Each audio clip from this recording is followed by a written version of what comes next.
I believed once that to serve the Omnissiah was humanity's highest calling. I believed that technology was sacred, that knowledge was divine, that duty was its own reward. Now I know differently.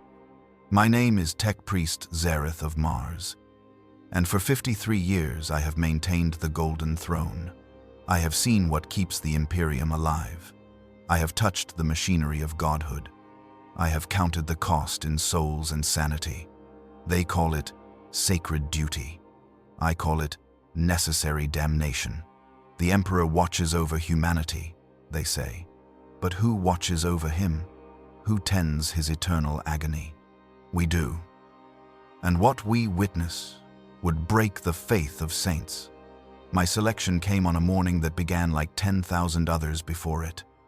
I stood in the manufactory cathedral of Forge World Griffon IV, overseeing the blessed production of Mars-patterned servitor components. The work was meditative, precise, each movement a prayer to the machine god.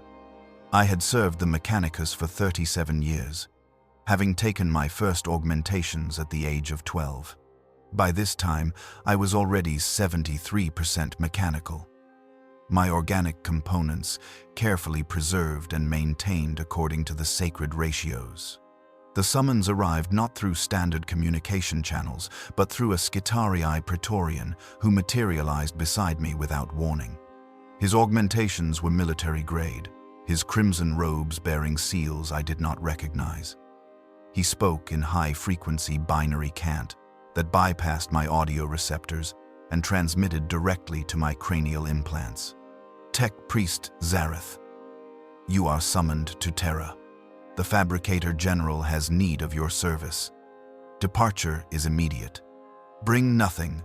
Tell no one. There was no refusal protocol in his message structure. No option for delay or question. I set down the blessed wrench I had been wielding, performed the prayer of work cessation over my current task, and followed. The journey to the shuttle pad took us through 17 levels of the Forge World superstructure. Other tech priests we passed did not acknowledge us, their optic sensors sliding away as if magnetically repelled. I recognized this behavior. I had seen it before when tech priests were selected for classified assignments. The selected became invisible, already dead to their former lives. The shuttle was unmarked, its hull bare of the usual litanies and devotional inscriptions. Inside sat 3 other tech priests, each approximately my age and augmentation level. We did not speak. Speech was forbidden by the Praetorian's presence and the gravity of whatever awaited us. I studied them covertly through my auxiliary visual sensors. One bore the marks of a genitor specialization. Another showed the heavy arm augmentations of an artisan fabricator. The third had the elaborate cranial implants of a data scryer. Different specializations, yet all selected for the same unknown purpose. The shuttle lifted with barely a whisper, its engines sanctified to the highest degree of efficiency. Through the viewport, I watched Griffon IV recede below us, its surface a patchwork of manufactories and mining operations that stretched across the entire planetary crust. I had never left this world. I had been born here, inducted here, trained here, and expected to serve here until my organic components failed and my consciousness was uploaded to the Forge World's noospheric archives. Now I was leaving, and something in the depths of my still organic brain tissue understood I would never return. The transit through the warp was mercifully brief, only 11 days by the ship's chronometer. We spent the time in isolation chambers, our organic components sustained by nutrient drips, while our minds wandered the data streams of the ship's cogitator banks. I researched Terra compulsively, accessing every file my clearance level permitted. I learned of the Imperial Palace, of the Adeptus Terra, of the countless billions who served the throne in ways beyond my comprehension. But when I searched for information about maintenance of sacred systems on Terra, I found only encrypted files marked with seals that made my optic sensors water to look upon. We translated back into real space at the edge of the Sol system, and I experienced my first glimpse of Holy Terra through the ship's external visual feeds. The cradle of humanity was brown and gray, its oceans long since boiled away or consumed by the endless sprawl of the Imperial Palace. The palace itself was visible from orbit as a vast geometric impossibility that covered most of a continent, its spires reaching up through the atmosphere into the void beyond. As we descended through the planetary defense networks, I counted 17 layers of orbital fortifications, each capable of annihilating fleet-strength forces. The message was clear. Terra did not welcome visitors. Terra tolerated necessities. Our shuttle was cleared through checkpoints I could not count, each requiring biometric scans, genetic verification, and psychic assessment. By the time we touched down on a landing platform deep within the palace superstructure, I had been scanned and verified more thoroughly than any component, leaving a Forge World's quality control sanctum. Custodian guards waited for us on the platform. I had seen picked captures of the Emperor's chosen guardians, but no image could capture the reality of their presence. They stood 3 meters tall in their golden armor, each one a work of art that made our finest Tech-Priest augmentations look like crude scrapwork. Their guardian spears hummed with barely contained power, and their eyes, the only visible organic component, regarded us with an intelligence that was profoundly, terrifyingly human. "Follow," one commanded, his voice unaugmented and carrying absolute authority. We followed through corridors of adamantium and marble, through halls where servitors older than my Forge World performed tasks whose purposes I could not discern. The architecture shifted as we descended, growing less ornate and more functional. Gold gave way to steel. Marble gave way to ceramite. The air grew warmer, thicker, heavy with the scent of machine oil and something else I could not identify. After what felt like hours of walking, we arrived at a vast chamber that served as a mustering point.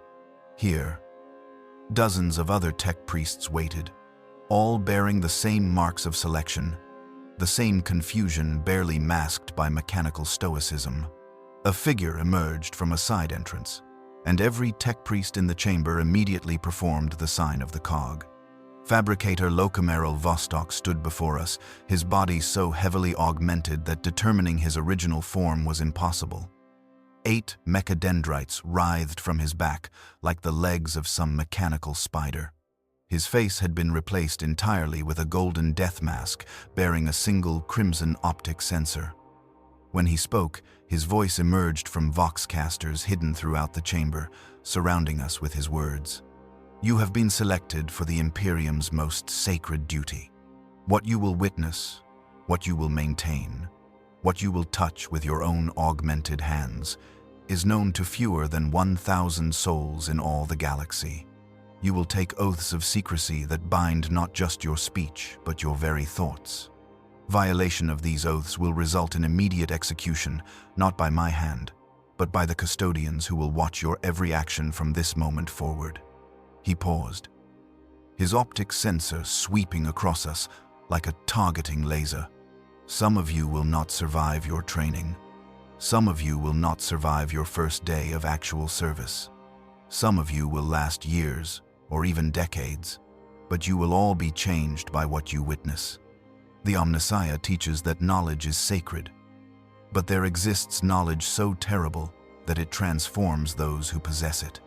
You are about to gain such knowledge." The descent began the next morning, though morning and night held little meaning in the depths of the Imperial Palace. We were divided into groups of 5, each assigned to a senior Tech-Priest who would serve as our guide and overseer. My group's leader was called Brother Magos Hexus, and the first time I saw him, I understood what awaited us in the years ahead. Hexus had been human once. Fragments of that humanity remained visible in the biological components that still existed within his mechanical shell. His right arm retained organic muscle tissue beneath transparent armored plating, the flesh pale and threaded with golden data conduits. One eye was still biological, though the iris had faded to a milky gray that suggested extreme age.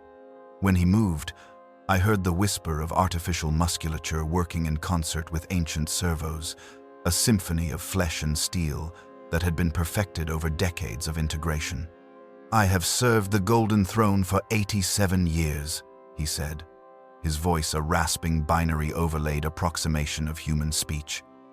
"Longer than any of you have been alive. I will teach you what can be taught.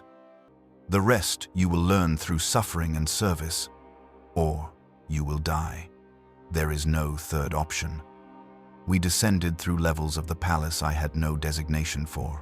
The architecture grew older with each level, shifting through recognizable imperial construction methods back into styles that predated the Imperium itself.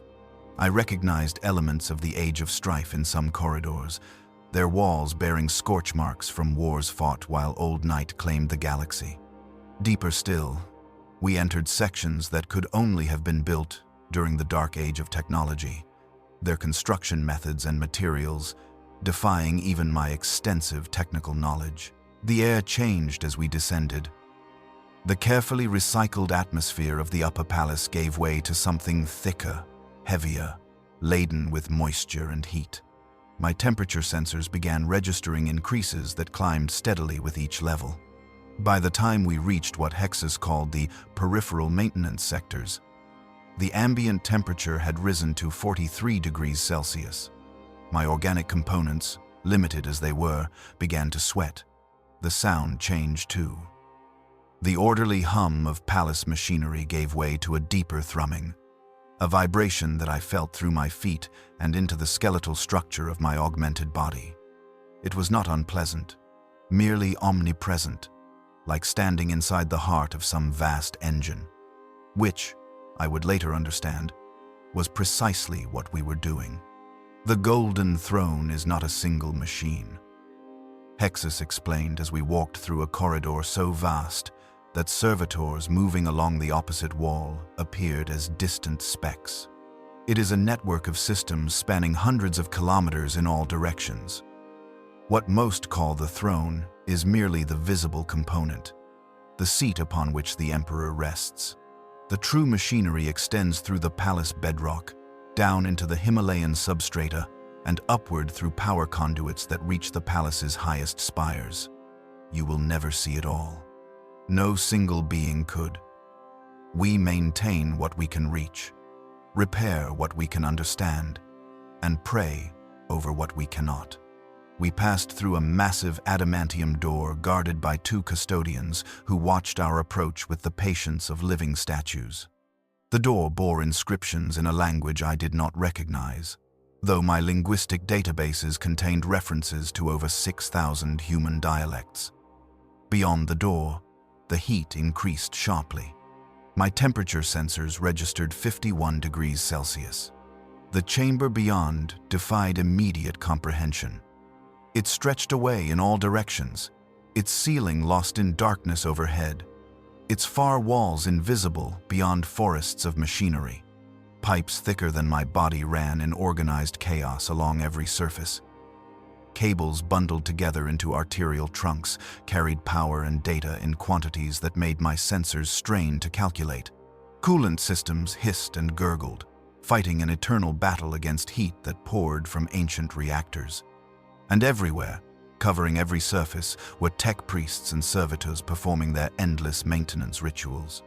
Some of the tech-priests were recognizable as human, their augmentations extensive but their biological cores still dominant. Others had progressed far beyond that threshold, their bodies more machine than flesh, their forms adapted to specific maintenance tasks until they resembled specialized servitors more than men. A few moved on spider-like legs of articulated steel. Others had replaced their arms entirely with mechadendrites, suited to delicate work in impossible spaces. One I saw had apparently abandoned the concept of a humanoid form entirely. His consciousness housed in a spherical shell that floated through the machinery on anti-gravitic suspensors. "You will meet the maintenance hierarchy in time," Hexus said, following my gaze. "Those who have served longest have earned the right to more extensive augmentation. The flesh fails, but duty continues. When your organic components prove insufficient for the tasks required, you will petition for replacements. All petitions are granted. The work must continue. We stopped at a platform overlooking a vast chasm filled with machinery. I could not see the bottom through the tangle of pipes and conduits. Something moved down there in the darkness. Something massive and slow, but I could not discern its purpose. "This is Sector Theta 7-9, Hexus announced. One of 600 peripheral sectors that feed power to the throne's primary systems. Each sector houses approximately 200 tech-priests, 1,000 servitors, and 3,000 menial workers. Your training will begin here." A tech-priest approached our platform, his robes stained with oils and coolants. He bowed to Hexus with a fluid gesture that suggested extensive spinal augmentation. "Brother Magos." "The new initiates?" "Indeed. Tech-Priest Varro. These 5 are assigned to your work crews. Begin their orientation." Varro's face was hidden behind a bronze mask, but I heard something like sympathy in his mechanically modulated voice. "Follow me. I will show you your duties. Though understanding will come slower than instruction." We descended into the machinery via a grated stairway that switchbacked down the chasm wall. As we walked, Varro explained the basics of our new existence. The Golden Throne draws power from multiple sources. Geothermal taps reaching into Terra's mantle. Plasma reactors built during the Dark Age that we maintain through ritual rather than understanding. Solar collectors spanning the palace's surface. And sources we do not speak of, for they involve technologies the Mechanicus has deemed too dangerous for general knowledge. All of this power flows through the sectors you see around you, is processed through conversion systems, and feeds into the throne's primary mechanisms. We reached the chasm floor and entered a side tunnel barely wide enough for 2 tech-priests to walk abreast. The heat here was oppressive even to my augmented body. 73 degrees Celsius. My organic lungs struggled to extract oxygen from the superheated air. Around me, my fellow initiates showed similar distress, though none complained. Complaint was inefficient. The tunnel opened into a chamber housing what appeared to be a power coupling the size of a cathedral. Energy flowed through its core with visible brightness, casting everything in a harsh blue-white glow. Servitors moved around its base, their movements programmed and precise, performing adjustments according to instructions they received through hardwired neural interfaces. This coupling transfers power from Reactor Complex 9 to Conduit Network Epsilon, Varro explained. It requires constant monitoring. The flow rates must be maintained within precise tolerances, or cascade failures ripple through dependent systems. Your first task will be learning to read the coupling's sacred indicators and perform the proper rituals of adjustment when fluctuations occur. He led us to a control panel covered in dials, switches, and readouts. Most were labeled in High Gothic, but some bore inscriptions in machine code, so ancient my linguistic databases could barely parse them. Varro's mechadendrites danced across the controls with practiced ease. This dial monitors primary flow. This gauge shows thermal stress on the coupling's containment field. These runes indicate buffer capacity in the downstream capacitor arrays. You will memorize every indicator, every proper response to every deviation. Error means system failure. System failure means the throne weakens. The throne weakening means the Imperium dies.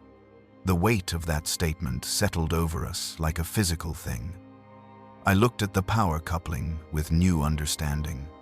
This single component, one of thousands, perhaps millions, stood between humanity and extinction, and we were expected to maintain it.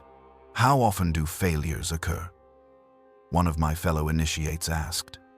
A genitor named Quellis. Varro turned his masked face toward her. Failures occur constantly. The machinery is ancient beyond ancient. Components wear out. Systems degrade. We patch and repair and replace what we can. But it is like trying to hold back an ocean with our hands. We succeed not through perfection, but through endless vigilance and acceptable losses. Acceptable losses? I asked. You will understand soon enough. We spent the next 6 hours learning the control panel's functions. Varro was patient, but thorough, making us repeat procedures until our movements became automatic. By the end of the session, my organic components were near collapse from heat exhaustion and fatigue. My fellow initiates appeared similarly affected, though none voiced complaint. Rest cycle begins in 2 hours, Varro finally announced. I will take you to your habitation sector. The journey back up through the machinery revealed new horrors I had missed during our descent. In alcoves along the tunnels, I saw tech-priests in various states of distress. One sat slumped against a wall, his robes burned away to reveal extensive burns across his remaining organic skin. He stared at nothing with empty eyes while a servitor administered Medicae treatments with mechanical indifference. Another was being carried past us on a Medicae sled, his body broken in ways I could not immediately identify. Blood and other fluids leaked from beneath the sheet covering him. Accidents are frequent, Varro said without being asked. The machinery is dangerous.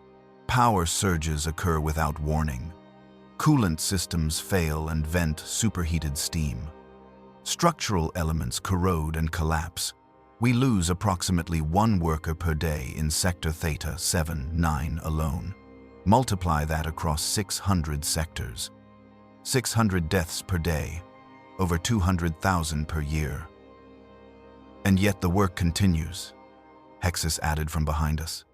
I had not realized he was still following, because the alternative is worse, much worse.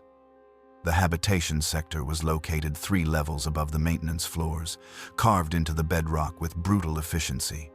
The chambers were small, barely large enough for a tech-priest to lie down, their walls unadorned except for input ports for our augmentations.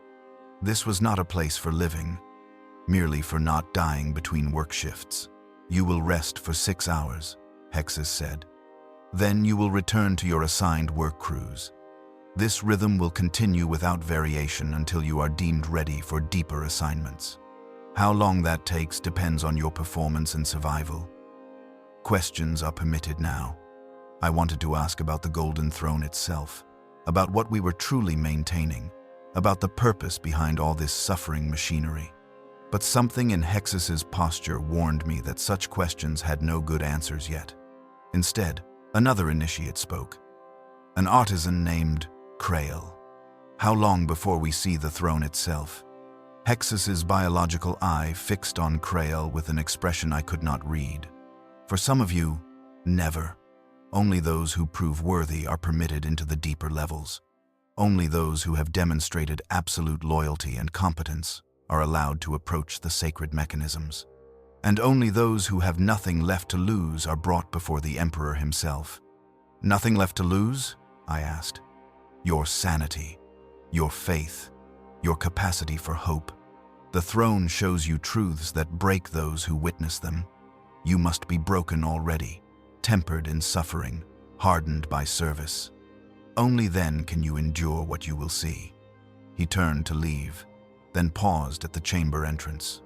Sleep if you can. Tomorrow, your real education begins. After he left, I lay in my assigned chamber and attempted to enter rest cycle protocols. My augmentations would suspend most of my consciousness, allowing my organic components to recover while my mechanical systems performed routine self-diagnostics. But sleep would not come.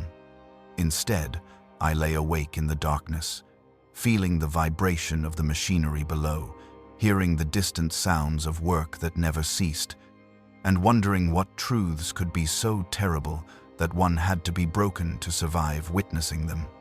The weeks that followed taught me the fundamental truth of our existence. We did not maintain the Golden Throne through understanding, but through ritual, repetition, and prayer to systems we could barely comprehend.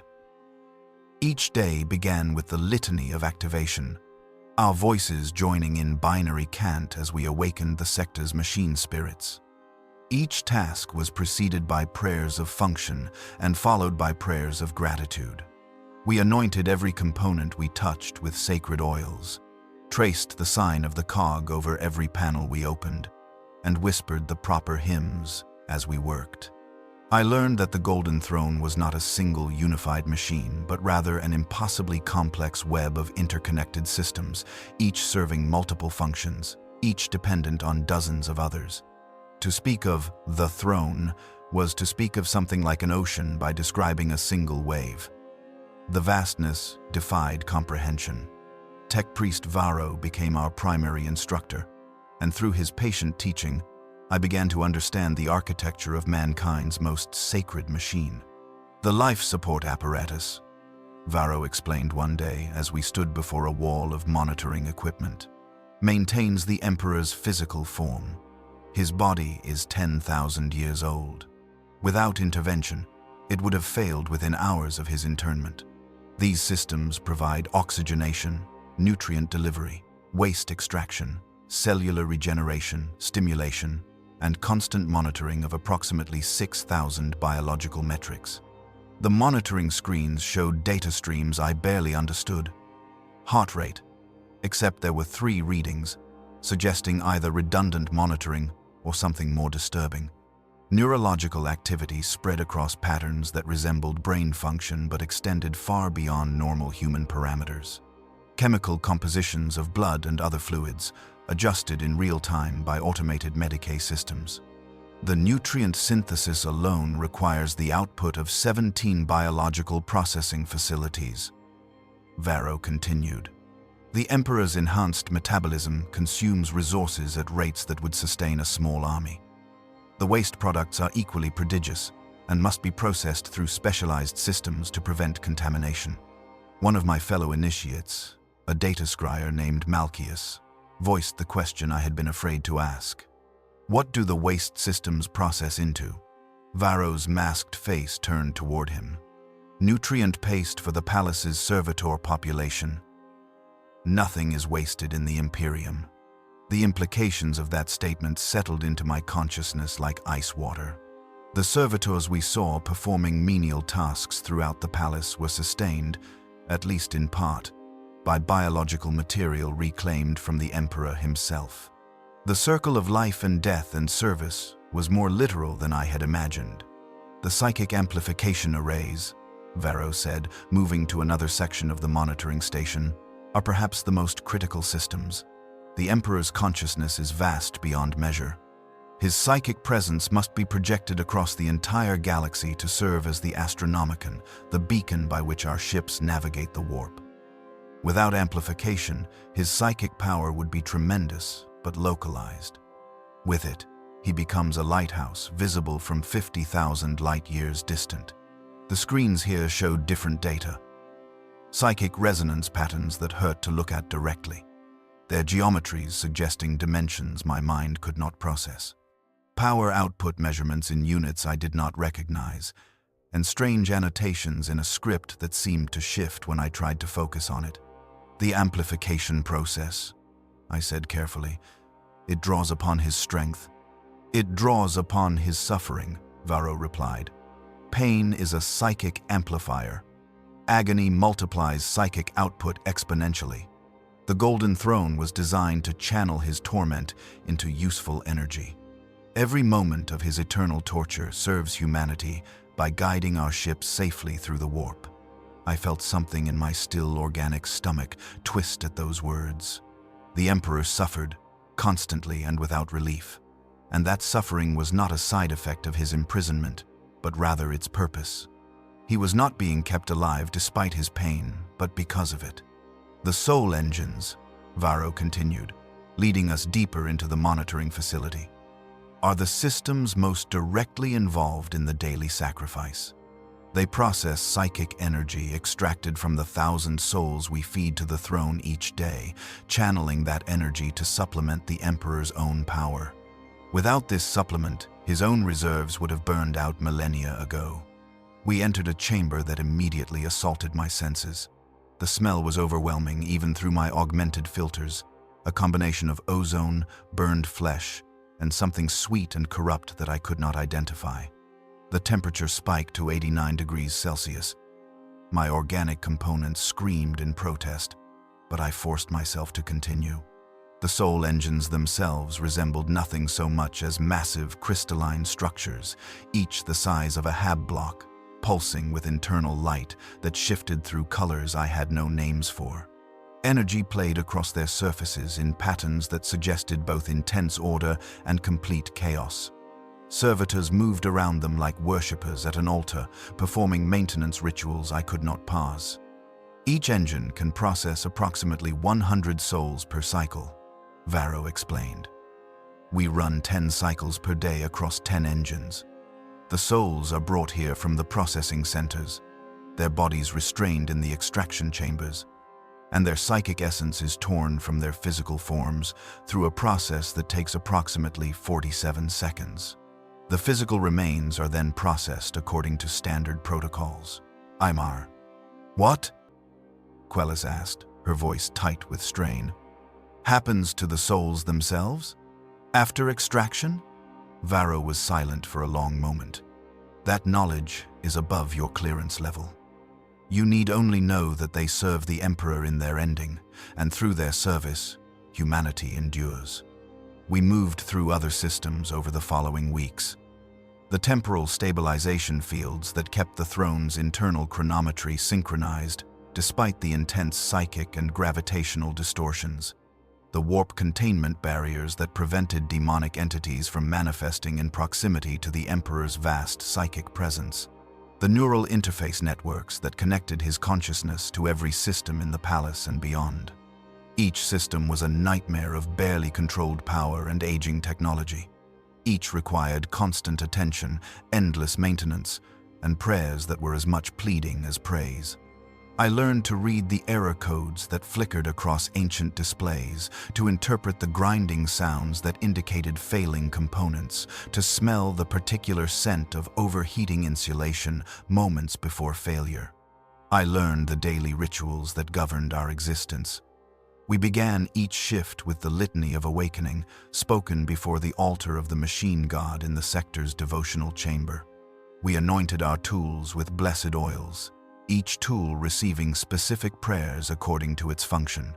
We checked diagnostic equipment through prescribed sequences that had been unchanged for centuries, not because they were the most efficient methods, but because they were the traditional methods, and tradition was sacred.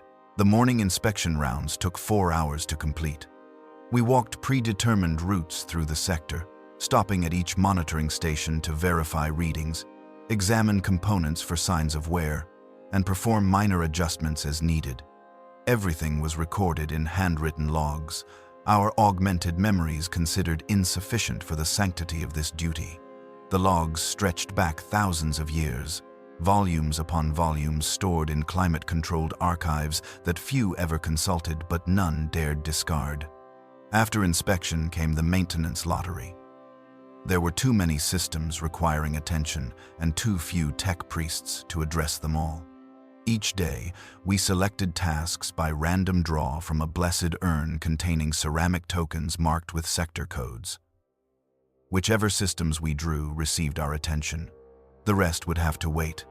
Their maintenance deferred to another day. Another lottery. Another desperate hope that they would not fail before we reached them.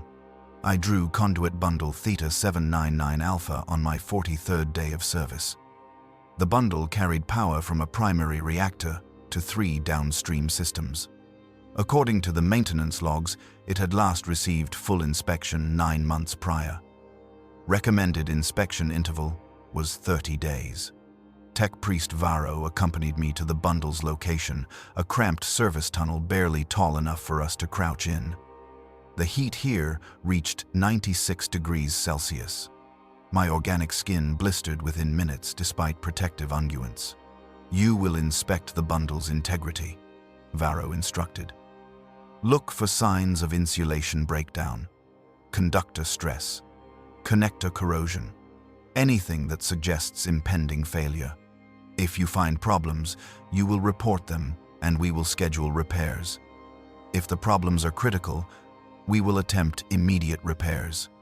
If the problems are beyond our capacity to address, we will note them and hope the Omnissiah grants us time. I opened the access panel and gazed upon the conduit bundle.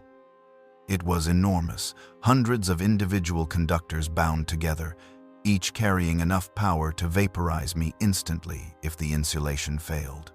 The bundle's age was evident in its construction. I recognized materials and joining techniques from at least 7 different technological eras. The newest components appeared to be from early Imperial times. The oldest I could not date at all, and it was failing. Even my limited experience could see that. The insulation showed cracks where thermal stress had exceeded its capacity. Several conductors displayed discoloration, suggesting internal corrosion. One connector assembly appeared to be held together as much by sacred oils and prayer as by its original fasteners. "This bundle is in critical condition," I reported. "Yes," Varro agreed. "It has been in critical condition for approximately 20 years. 20 years. Why has it not been replaced? Replaced with what? We do not possess the manufacturing capacity to produce equivalent components. The materials required are no longer available. The knowledge of their construction is lost. We can perform minor repairs, patch the worst sections, and pray that it holds. This is true of 78% of the throne's primary systems. We maintain what we cannot replace and hope that collapse does not occur during our lifetimes." The full scope of the situation crystallized in my mind at that moment. We were not maintaining the Golden Throne. We were watching it die in slow motion, our efforts merely delaying the inevitable rather than preventing it. Every patch was temporary. Every repair was insufficient. Every day brought the throne one step closer to final, catastrophic failure. "How long?" I asked. "How long before the throne fails completely?" Varro turned his masked face toward me, and I thought I heard something like sad amusement in his mechanical voice. "That question is above your clearance level, but I will tell you this. There are tech-priests in the deeper levels who keep that calculation constantly updated. They measure degradation rates, predict cascade failures, estimate time to critical across thousands of interdependent systems. And every year, their estimates grow shorter. We performed what repairs we could on the conduit bundle. I replaced 3 sections of damaged insulation with materials that were adequate but not ideal. I tightened connectors that had worked loose from constant vibration. I anointed every component with blessed oils and spoke the litany of restoration over my work. When we finished, the bundle was marginally more stable than when we began. It would last another few months, perhaps a year if we were fortunate. Then we would return and repeat the process, each time with inferior materials and diminishing expertise, until the day came when no repair would be sufficient. My first direct contact with the throne's psychic presence came on my 67th day of service. I was working on a monitoring station in Sector Theta 78, calibrating sensors that measured psychic resonance in the adjacent conduits. The work was delicate, requiring precise adjustments to ensure accurate readings without exposing the sensors to feedback that would destroy them. I had just completed the calibration sequence when something changed. The air pressure seemed to increase, though my atmospheric sensors showed no alteration. The temperature spiked by 3 degrees Celsius in as many seconds, and I felt something. A presence vast and terrible and unimaginably weary brush against the edges of my consciousness. It was not thought or speech, but something more fundamental. I experienced a sensation that I later struggled to describe.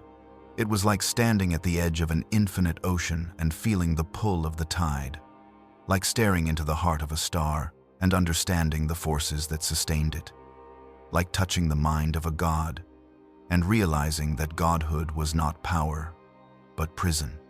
Pain beyond description. Not physical pain, though that was present too, but existential agony. The suffering of awareness stretched across 10,000 years without rest, without relief, without hope of ending. The burden of consciousness, holding back forces that would devour reality itself. The loneliness of being the only thing standing between humanity and extinction, and knowing that no one truly understood the price of that vigil. I collapsed, blood streaming from my nose and organic eye. My augmented systems shrieked warnings as feedback cascaded through my neural interfaces. I felt hands pulling me away from the monitoring station, heard voices speaking in urgent binary, but they seemed distant and unimportant compared to what I had felt. In the Medicae bay, as Tech-Priest Zareth administered treatments that would restore my damaged neural pathways, I struggled to articulate what I had experienced. I felt him. I whispered. The Emperor. I felt his pain. Yes, Zareth replied. You experienced psychic bleed from the throne's proximity. The Emperor's agony is so vast that it bleeds through even the most sophisticated shielding. You felt only the faintest echo, a shadow of a shadow. Those who work in the deeper levels experience it constantly. Many go mad. Some welcome the madness, finding it preferable to awareness. He suffers, I said, not as a question but as a statement of terrible certainty. He suffers beyond all mortal comprehension. And he will suffer thus until the throne fails or the galaxy ends, whichever comes first. The treatments restored my neural functionality, but something had changed in me. I could not forget what I had felt. During rest cycles, I lay awake contemplating the Emperor's torment. During work shifts, I found myself pausing to wonder if he was aware of my efforts, if he cared that I adjusted this dial or tightened that connection. I wondered if he wanted to be saved or released, and whether there was any difference.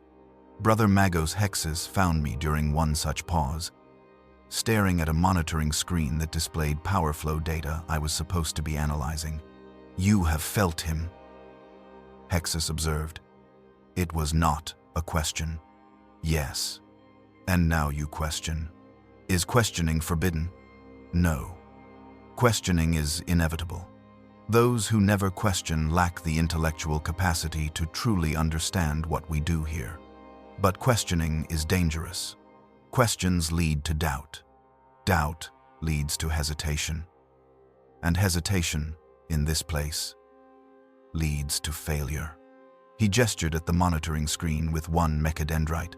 The power flowing through that conduit sustains systems that keep the Emperor's body alive. If you hesitate in your maintenance duties because you question whether his suffering is justified, that conduit may fail. If it fails, he suffers more, perhaps fatally. Your questions, however valid, serve only to increase his agony. Then what do I do with these questions? You carry them. You bear the weight of awareness along with your other burdens. You perform your duties despite your doubts, not because questioning is wrong, but because the alternatives are worse.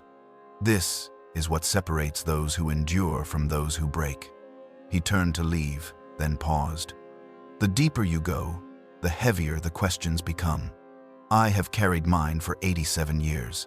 They have not grown lighter, but I have grown stronger. Or perhaps, merely, more numb. In this work, I cannot tell the difference. My assignment to the sacrifice processing sectors came on my 119th day of service. Tech-Priest Zareth delivered the news with a solemnity that told me this was not a routine rotation. He found me during the morning inspection rounds, his masked face tilted at an angle that suggested reluctance. You have been selected for reassignment to the upper psyker conduits. Report to Brother Magos Hexus at the beginning of next shift. Perform the rite of mental fortification before you go. You will need it. I had heard whispers of the upper conduits during brief exchanges with other tech priests. The work there involved direct contact with the systems that processed the daily sacrifice of 1,000 psykers to sustain the Golden Throne. No one who worked there spoke of it willingly. Those who had served in the conduits moved with a particular haunted quality, their optic sensors holding shadows that never quite faded. I performed the rite of mental fortification in my habitation chamber, speaking the catechisms meant to strengthen, resolve, and harden the mind against horrors. The words felt hollow in my vocabulator, but I spoke them anyway. Ritual had power, even when faith wavered. Brother Magos Hexus waited for me at a transit station 3 levels above our usual work sectors. 2 other tech-priests stood with him, both bearing the marks of long service in the deeper levels. Their augmentations were extensive, their organic components reduced to minimal fractions. One had replaced his entire head save for his brain, which sat visible through an armored transparent dome floating in amniotic fluid threaded with golden data cables. Tech-Priest Zareth, Hexus acknowledged. You will accompany us to the Hollow Mountain, the facility where psychers are prepared for their final service. What you witness there is classified at the highest levels. You will speak of it to no one outside those who already possess clearance. Violation will result in immediate termination by the custodian guard. Do you understand? I understand, Brother Magos. Understanding and acceptance are different things. You will understand when we arrive. Whether you accept what you see will determine if you continue in this service or are reassigned to less burdensome duties. The transit took us through sections of the palace I had never accessed. We rode in a sealed car that descended and ascended in patterns that defied my sense of direction. The journey lasted 47 minutes, and when the doors opened, we stood at the entrance to a facility carved into what appeared to be the interior of a mountain, the Hollow Mountain. The name was literal. An entire peak of the Himalayas had been hollowed out to create a processing facility of staggering scale. The walls were natural stone, reinforced with adamantium buttresses. The ceiling stretched hundreds of meters overhead, lost in shadow despite the harsh illumination from industrial lumens. And filling the vast space were holding cells, thousands upon thousands of them, arranged in ordered rows that stretched beyond my visual range. Each cell held a human being. The black ships arrive weekly, Hexus explained as we walked along a gantry overlooking the holding area. They bring psychers culled from every corner of the Imperium. Most are destined for the Scholastica Psychana, where they will be trained and sanctioned to serve in various capacities. But the weakest, those whose powers are too minimal for training or whose minds are too damaged by warp exposure, are diverted here. They are the raw material that sustains the Emperor. I looked down at the nearest cells. Their occupants were visible through transparent panels, each one restrained within their confined space by neural inhibitors and physical restraints. Some appeared to be sleeping, their faces slack with drug-induced stupor. Others were awake, their eyes wide with fear or madness or resignation. I saw men and women, old and young, some who might have been children before the warp touched them and accelerated their aging in unnatural ways. How many are here? I asked, my vocalizer struggling to maintain steady output. Approximately 37,000 at present. The daily sacrifice requires 1,000 souls. The selection process requires a buffer population to ensure we never fall short. Those who are not selected on any given day remain in holding. Some have been here for years, waiting their turn. We descended to the processing level. Here, the cells gave way to preparation chambers where selected psychers were brought for their final hours. Medical servitors attended them, ensuring they were in optimal physical condition for the extraction process. Drugged but conscious, restrained but aware, they were prepared like components in a production line. In one chamber, I watched servitors bathe a psyker, a woman who might have been in her 30s, though malnutrition and warp exposure made age difficult to determine. She did not resist.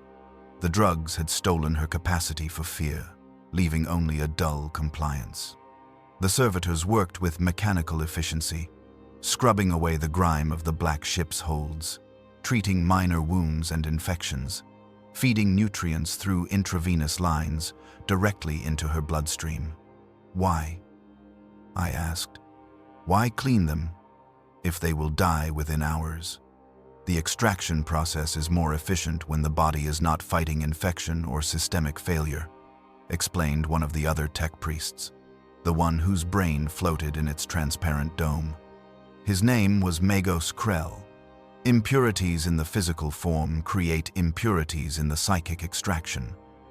We want clean deaths, efficient deaths, deaths that waste no fraction of their soul's energy. We moved to the extraction chambers themselves. These were arranged in a vast circular complex surrounding a central nexus point.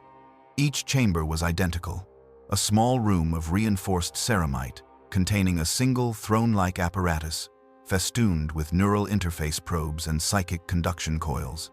The thrones faced inward toward the nexus, like worshippers surrounding an altar. The process, Hexus said, his voice dropping to a tone of ritual recitation, begins with neural integration. The psyker is seated in the extraction throne. Interface probes penetrate the skull at 17 key points, establishing direct connection to the brain's psychic centers. This takes approximately 7 minutes and is conducted under local anesthetic to prevent thrashing that might damage the delicate equipment. He led us to an observation gallery overlooking one of the extraction chambers. Below, I watched servitors bring in a psyker, a young man whose eyes had the milky cast of one who had stared too long into the warp. They secured him in the throne with practiced movements. His mouth moved, perhaps speaking prayers or pleas, but no sound reached us through the armored glass.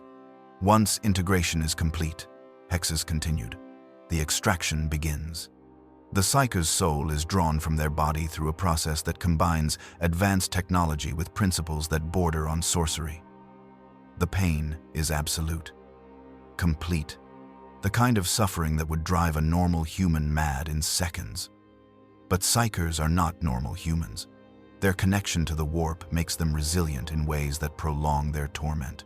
The extraction apparatus activated. I saw the young man's body stiffen, every muscle contracting simultaneously. His mouth opened in a scream I could not hear but could imagine with terrible clarity. The neural probes pulsed with light, energy flowing from his skull into the apparatus in visible streamers of color that hurt to look upon directly. The extraction takes 47 seconds, Hexus said. During that time, the psyker experiences every moment of agony with complete awareness. Their nervous system is kept in perfect working order by the throne's life support functions. They cannot die until the process is complete. They cannot even lose consciousness. They must endure every instant. I watched the chronometer tick through those 47 seconds. Each second felt like an eternity. The young man's body thrashed against the restraints with such force I thought bones might break. Blood ran from his eyes, his nose, his ears. His fingers clawed at the throne's armrests, nails tearing away as he sought any release from the agony. Then it was over. The light faded from the neural probes. The body slumped in the throne, still and silent. Servitors entered the chamber immediately, disconnecting the probes with efficient movements, removing the body for processing. The psychic energy extracted, Hexus said, flows through the conduits to the soul engines you saw during your orientation. There it is refined, concentrated, and channeled into the Golden Throne's power matrices. 1,000 extractions per day, 1,000 souls torn from their bodies in torment. This has occurred every day for 10,000 years. I performed the calculation automatically, a function of my augmented mind unable to resist the mathematics. 1,000 souls per day, 365,000 per year, 3,650,000,000 over 10 millennia. Accounting for variations in imperial calendar systems and days when the black ships failed to arrive on schedule, the true number was likely close to 3,500,000,000 human beings who had been sacrificed in this manner. I see you calculating, Magos Krell observed, his brain dome tilting as he regarded me. The numbers are incomprehensible, are they not? Individual deaths are tragic. Millions of deaths are statistics. Billions of deaths are simply numbers too large to hold emotional weight. But every one of them was a person. Every one of them experienced those 47 seconds of ultimate suffering. If you could experience the cumulative agony of all 3,500,000,000 compressed into a single moment of awareness, your mind would shatter like glass. How do you bear it? I asked. How do you work here, day after day, knowing what occurs? The same way you will if you continue, Hexus replied. You justify it. You tell yourself it is necessary. You remind yourself that without these sacrifices, the Emperor would fail, the Astronomicon would gutter out, and the Imperium would collapse into warp storms and chaos incursions. You tell yourself that 3,500,000,000 deaths, however horrific, are preferable to the extinction of humanity itself. He paused, his biological eye fixing on me with terrible intensity. And some nights, in your habitation chamber, when the sounds of the extraction chambers echo in your memory, you will wonder if that justification is truth or merely the lie you tell yourself to continue functioning. You will never know for certain. No one does. We simply choose to believe and continue our work. The tour continued through the processing facilities. I saw the holding tanks where bodies were rendered down into their constituent components. Organic material suitable for nutrient paste was separated and sent to the palace's servitor feeding stations. Useful organs were harvested for potential transplant. Skeletons were processed for their calcium content. Nothing was wasted. The Imperium's efficiency extended even to death. I saw the purification chambers where psychic residue was cleansed from the extraction equipment, preventing corruption and warp contamination. I saw the monitoring stations where tech-priests observed every extraction in real time, ready to abort procedures if warp entities attempted to manifest through the psychic trauma. I saw the devotional chapels where the attending priests offered prayers for the sacrificed, asking the Emperor to receive their souls with mercy, even as we tore those souls apart to fuel his continued existence. My assigned duties would focus on the extraction chamber maintenance. Each chamber required daily inspection and weekly, deep maintenance. The neural probes were delicate instruments that degraded with use and required frequent replacement. The psychic conduction coils accumulated residue that interfered with efficient extraction. The thrones themselves sustained damage from the violent thrashing of the sacrificed and needed constant repair. You will begin tomorrow, Hexus informed me as we returned to the transit station. Your shift will run 12 hours. You will be assigned 30 extraction chambers to maintain, with assistance from 2 servitors. The work is physically demanding but not intellectually challenging. The true difficulty is psychological. That night, I performed my rest cycle protocols but could not achieve full suspension. My thoughts circled endlessly around what I had witnessed. The faces of the psychers haunted me. The young man in the extraction chamber, his final seconds of agony. The woman being bathed by servitors, cleaned and prepared for slaughter like livestock. The thousands upon thousands in their holding cells, waiting for a death they knew was coming. I thought of my former life on Griffon 4, where I had assembled servitors and performed sacred maintenance rituals. That existence seemed impossibly distant now, separated from my current reality by an unbridgeable gulf of awareness. I had been innocent then, in a way. I had believed the Imperium's propaganda about sacred duty and necessary service. I had trusted that those who led us made decisions based on wisdom and righteousness. Now I knew differently. Now I had seen the machinery of survival, the grinding calculus that traded individual lives for collective continuation. 3,500,000,000 deaths to sustain one life to guide one Imperium. One Imperium to hold back the tide of chaos that would consume humanity if we faltered. The mathematics was simple. The morality was not. I reported for duty in the extraction chambers the next morning. my robes freshly blessed with sacred oils, my tools sanctified in the proper manner. The servitors assigned to assist me were former menial workers, their minds wiped and reprogrammed for their new function. I wondered, briefly, if they had once maintained these same chambers as conscious humans, before whatever failure or inadequacy led to their conversion. The first chamber I inspected showed signs of significant wear. The neural probes were corroded at several connection points. The restraint systems had stress fractures from repeated violent impacts. The throne's cushioning had been compressed to near uselessness, offering no comfort, though comfort was hardly the point. I performed the prescribed maintenance rituals, replacing damaged components, cleaning accumulated residue, testing and calibrating every system. As I worked, I tried not to think about what these systems would do in a few hours when the next sacrifice cycle began. I tried to focus on the technical aspects, the precision of my adjustments, the satisfaction of restored functionality, but I could not entirely banish the awareness. I was preparing instruments of torment. My skilled hands and blessed tools were in service of suffering. Every repair I completed made the extraction process more efficient, which meant more effective, which meant more agonizing for those who would die here. And yet, I continued, because Hexus was right. The alternative was worse. Without these sacrifices, the Emperor would fail. Without the Emperor, the Astronomicon would fade. Without the Astronomicon, warp travel would become impossible. Humanity's scattered empire would fragment into isolated worlds, easy prey for Xenos, predators, and chaos incursion. Billions would die. Trillions, perhaps. The sacrifices were horrible, but they prevented something more horrible still. This is what I told myself. This is what I had to believe. Because if I stopped believing it, if I allowed myself to question whether 3,500,000,000 deaths could ever be justified, I would become useless. And useless tech priests did not receive reassignment.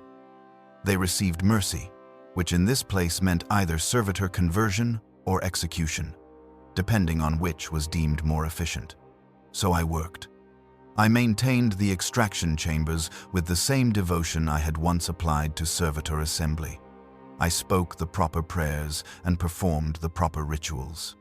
And when the sacrifice cycles began, when the psychers were brought in and secured and subjected to their 47 seconds of ultimate suffering, I was elsewhere in the facility, performing other maintenance tasks, trying not to hear the psychic echoes of their screams. But the echoes found me anyway. Every sensitive in the hollow mountain felt them. The screams existed on levels beyond sound, beyond physical sensation. They were tears in the fabric of reality itself, wounds in the warp made by souls being forcibly separated from bodies. Those of us with even minimal psychic sensitivity experienced them as pressure headaches, nosebleeds, moments of disorientation when the world seemed to flicker and shift. I learned to endure it. We all did. Endurance was another duty, another necessary burden. The work continued, as it always had, as it always would, until the day the throne failed or the galaxy ended, whichever came first. Over the months that followed, I came to understand the hierarchy of those who maintained the Golden Throne. We existed in layers, each one deeper than the last, each one carrying burdens the previous layer could not imagine. The structure was not formally codified in any organizational chart, but it was understood by all who served. We each knew our place in the descent toward ultimate knowledge and ultimate horror. At the highest tier were the senior tech priests, those who had served 50 years or more. Brother Magus Hexus belonged to this group, though he was far from the eldest. I met Tech-Priest Archmagos Vostok during a rare assembly of senior maintenance staff, and the sight of him redefined my understanding of what service to the throne demanded. Vostok had been in service for 139 years. His original body had been almost entirely replaced during that time, not through choice, but through necessity.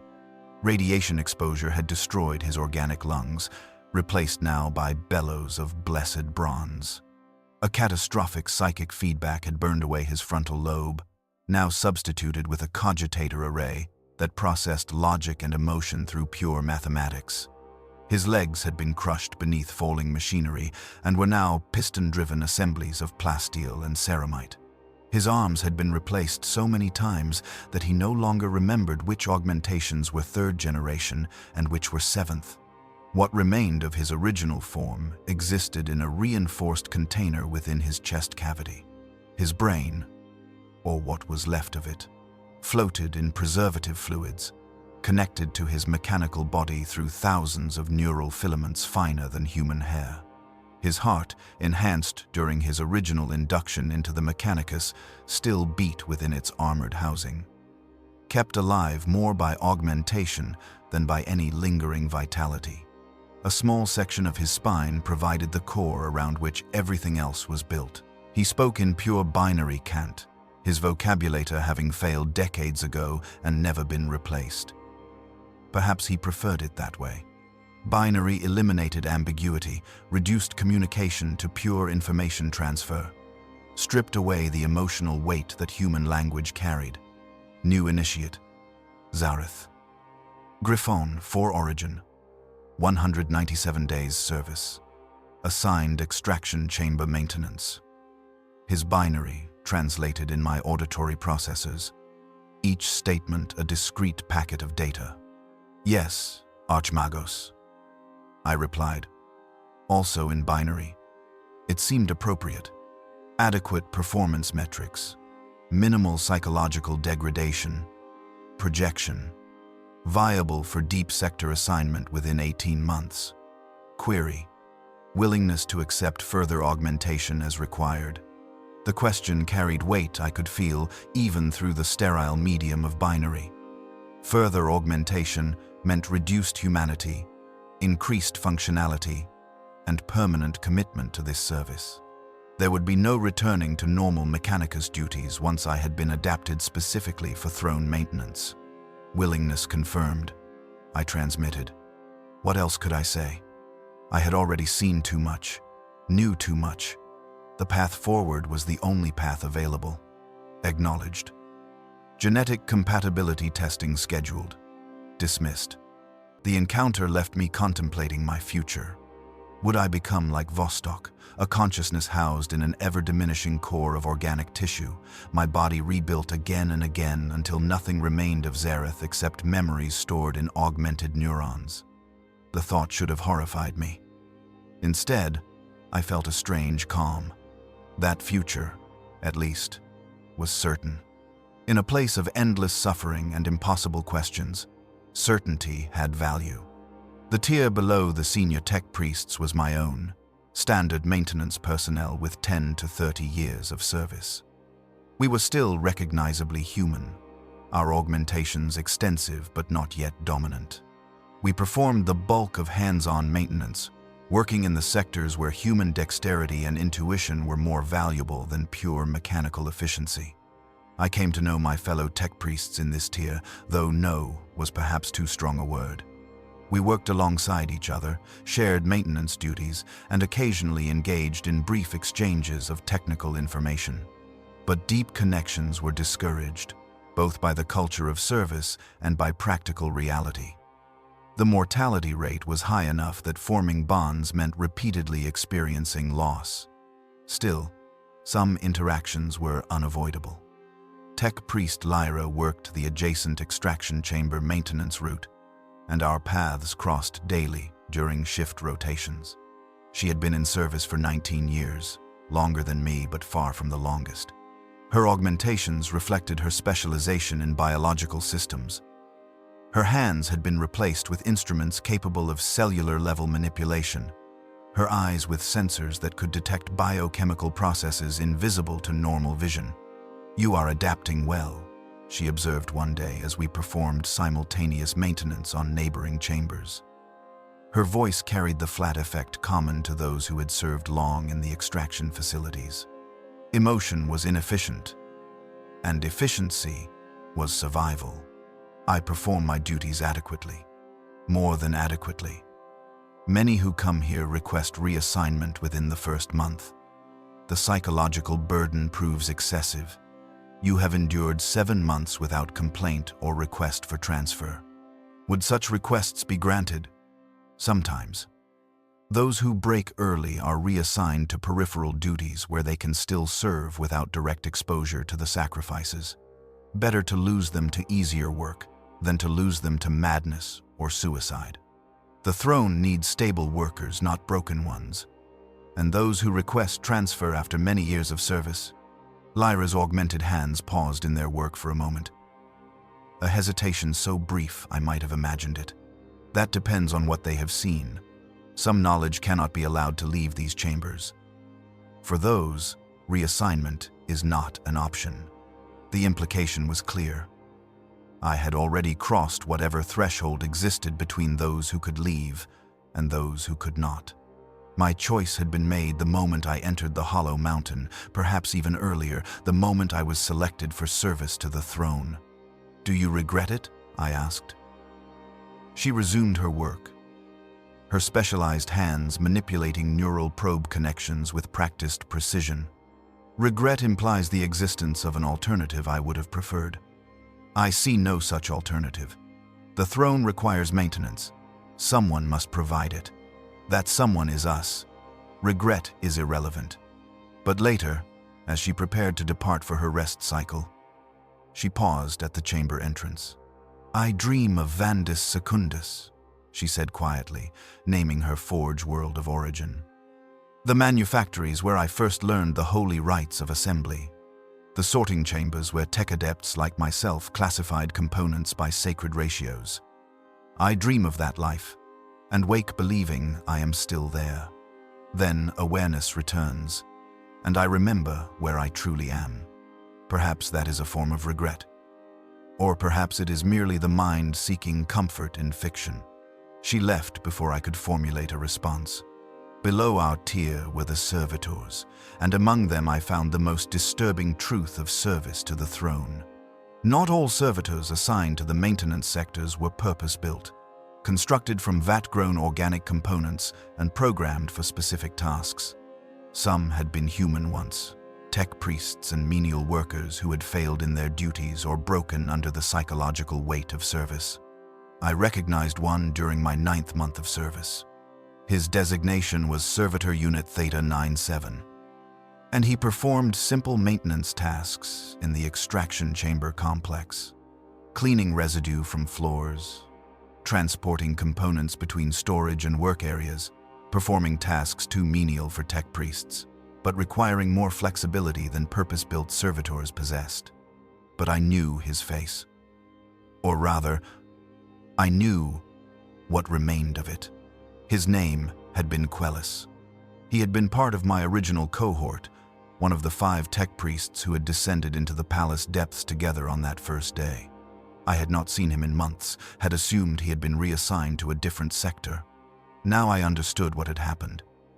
The lobotomy scars were visible across his shaved scalp, precise cuts where neural tissue had been removed or reprogrammed.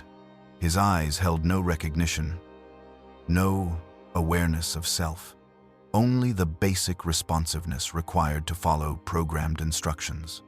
Whatever had been Quellis, whatever hopes or fears or thoughts had occupied his mind, had been cut away with surgical precision. I stood frozen, watching him mop a floor already clean, performing his task with mechanical repetition because that was what his programming demanded. He passed within a meter of me without any sign of recognition. You knew him. Brother Magus Hexus appeared beside me, his approach silent despite his heavily augmented frame. Before his conversion, Tech-Priest Quellis. We arrived together. He lasted 4 months in the extraction chambers before his mind fragmented. The psychological evaluations indicated irrecoverable trauma. Conversion to servitor status was deemed the most efficient use of remaining resources. Why not simply execute him? His body was healthy, his augmentations functional. Only his mind had failed. Servitor conversion allows continued service while eliminating the malfunctioning consciousness. It is mercy, of a sort. Better than death. Better than madness. I watched Quellis, or the thing that had been Quellis, continue his endless mopping. Better than death, Hexus had said. Better than madness. But I was not certain. Death offered oblivion, an end to suffering. Madness, at least, might provide the comfort of delusion. This half-existence, consciousness scraped away, but the body kept functioning, serving forever without awareness or choice, seemed worse than either alternative. How many, I asked. How many of the servitors here were once like us? Approximately 30% of the servitor population in the throne maintenance sectors are converted from failed tech priests or menial workers. The percentage increases in the deeper levels, where the psychological burden is greater and failure rates are higher. You will encounter more. It is best to become accustomed to the sight. But I never became accustomed. Every time I passed a servitor whose face seemed too detailed, too individual, too human, I wondered who they had been, what name they had carried, what life they had lived before service to the throne consumed them utterly. The lowest tier of the conscious workers were the menials, unaugmented or minimally augmented humans pressed into service for the most dangerous tasks. They existed in vast numbers throughout the maintenance sectors, performing labor too hazardous for valuable tech priests, but requiring human judgment that servitors lacked. I met one during a repair operation in a heavily irradiated section of the power distribution network. The radiation shielding in Sector Gamma 4-2 had failed, and the ambient radiation levels were lethal to prolonged exposure. Tech priests could endure brief forays into the zone, our augmentations providing some protection, but sustained work required bodies that could be considered expendable. His name was KL, and he had been pressed into service 6 months prior. He had been a hive worker on some world whose name I never learned, conscripted by the Adeptus Terra to fill the endless demand for labor in the Imperial Palace. No special skills, no technical training, just a healthy body and the misfortune to be in the wrong place when the press gangs came through. "They don't tell you what you're signing up for," he said as we worked together to replace damaged radiation shielding. His hands were already showing signs of radiation exposure, the skin reddened and beginning to blister despite the protective unguents we had applied. "They say it's holy service to the Emperor. They say it's an honor. They don't mention you'll be dead within a year. You understand your situation then. Everyone down here understands. The radiation zones, the high-pressure coolant systems, the psychically contaminated areas. They send us into places that would kill a tech priest quickly and a servitor immediately. We last longer because we're expendable. When we die, they bring in more from the next press gang shipment." He secured a shielding panel with practiced movements, his hands working despite the obvious pain. I found myself respecting his competence. He had no augmentations to enhance his capabilities, no training beyond what he had received in his brief orientation. Yet he performed his tasks with a skill born of necessity and intelligence. "Why not refuse?" I asked. "Request reassignment or simply abandon your post?" Kale laughed, a bitter sound that echoed strangely in his unaugmented throat. "Refuse? There are custodians watching every major sector entrance. They don't just guard against external threats. They watch us, ensure we perform our duties, execute anyone who attempts to flee. I've seen it twice now. Workers who tried to run, who couldn't face another day in the radiation zones. The custodians killed them without hesitation, without judgment, without mercy. Their bodies were processed into nutrient paste within the hour." He moved to the next panel, his movements becoming slower, more labored as the radiation sickness progressed. "So I work. I do the job they brought me here to do. When I die, at least my death will have meaning. At least I can tell myself I served the Emperor, even if the Emperor has no idea I exist." Over the following weeks, I worked alongside Kale whenever my duties took me to the irradiated sectors.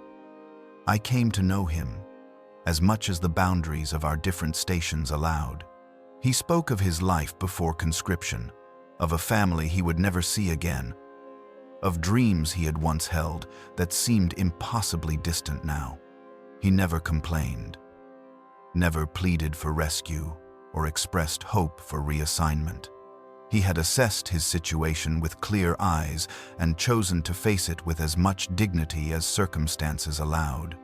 That acceptance, that quiet courage in the face of certain death, moved me in ways I struggled to articulate. The custodians were a constant presence throughout the maintenance sectors, though their numbers were small compared to the thousands of workers. They did not involve themselves in our daily operations, did not offer guidance or assistance. They simply watched, their golden armor gleaming even in the dimmest corridors, their guardian spears held with casual readiness. I witnessed my first execution 217 days into my service. A tech priest named Vane, who had served for 11 years in the deep maintenance sectors, had been overheard questioning the necessity of the daily sacrifices. Not openly rebelling, not refusing his duties, merely voicing doubt about whether 3,500,000,000 deaths could ever be justified, whether there might be alternative methods of sustaining the throne that did not require such horrific cost. The custodian struck without warning, without trial, without opportunity for recantation or explanation.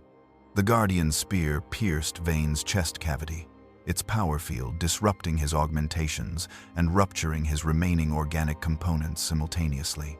He died instantly, his body collapsing to the deck in a tangle of sparking machinery and leaking fluids.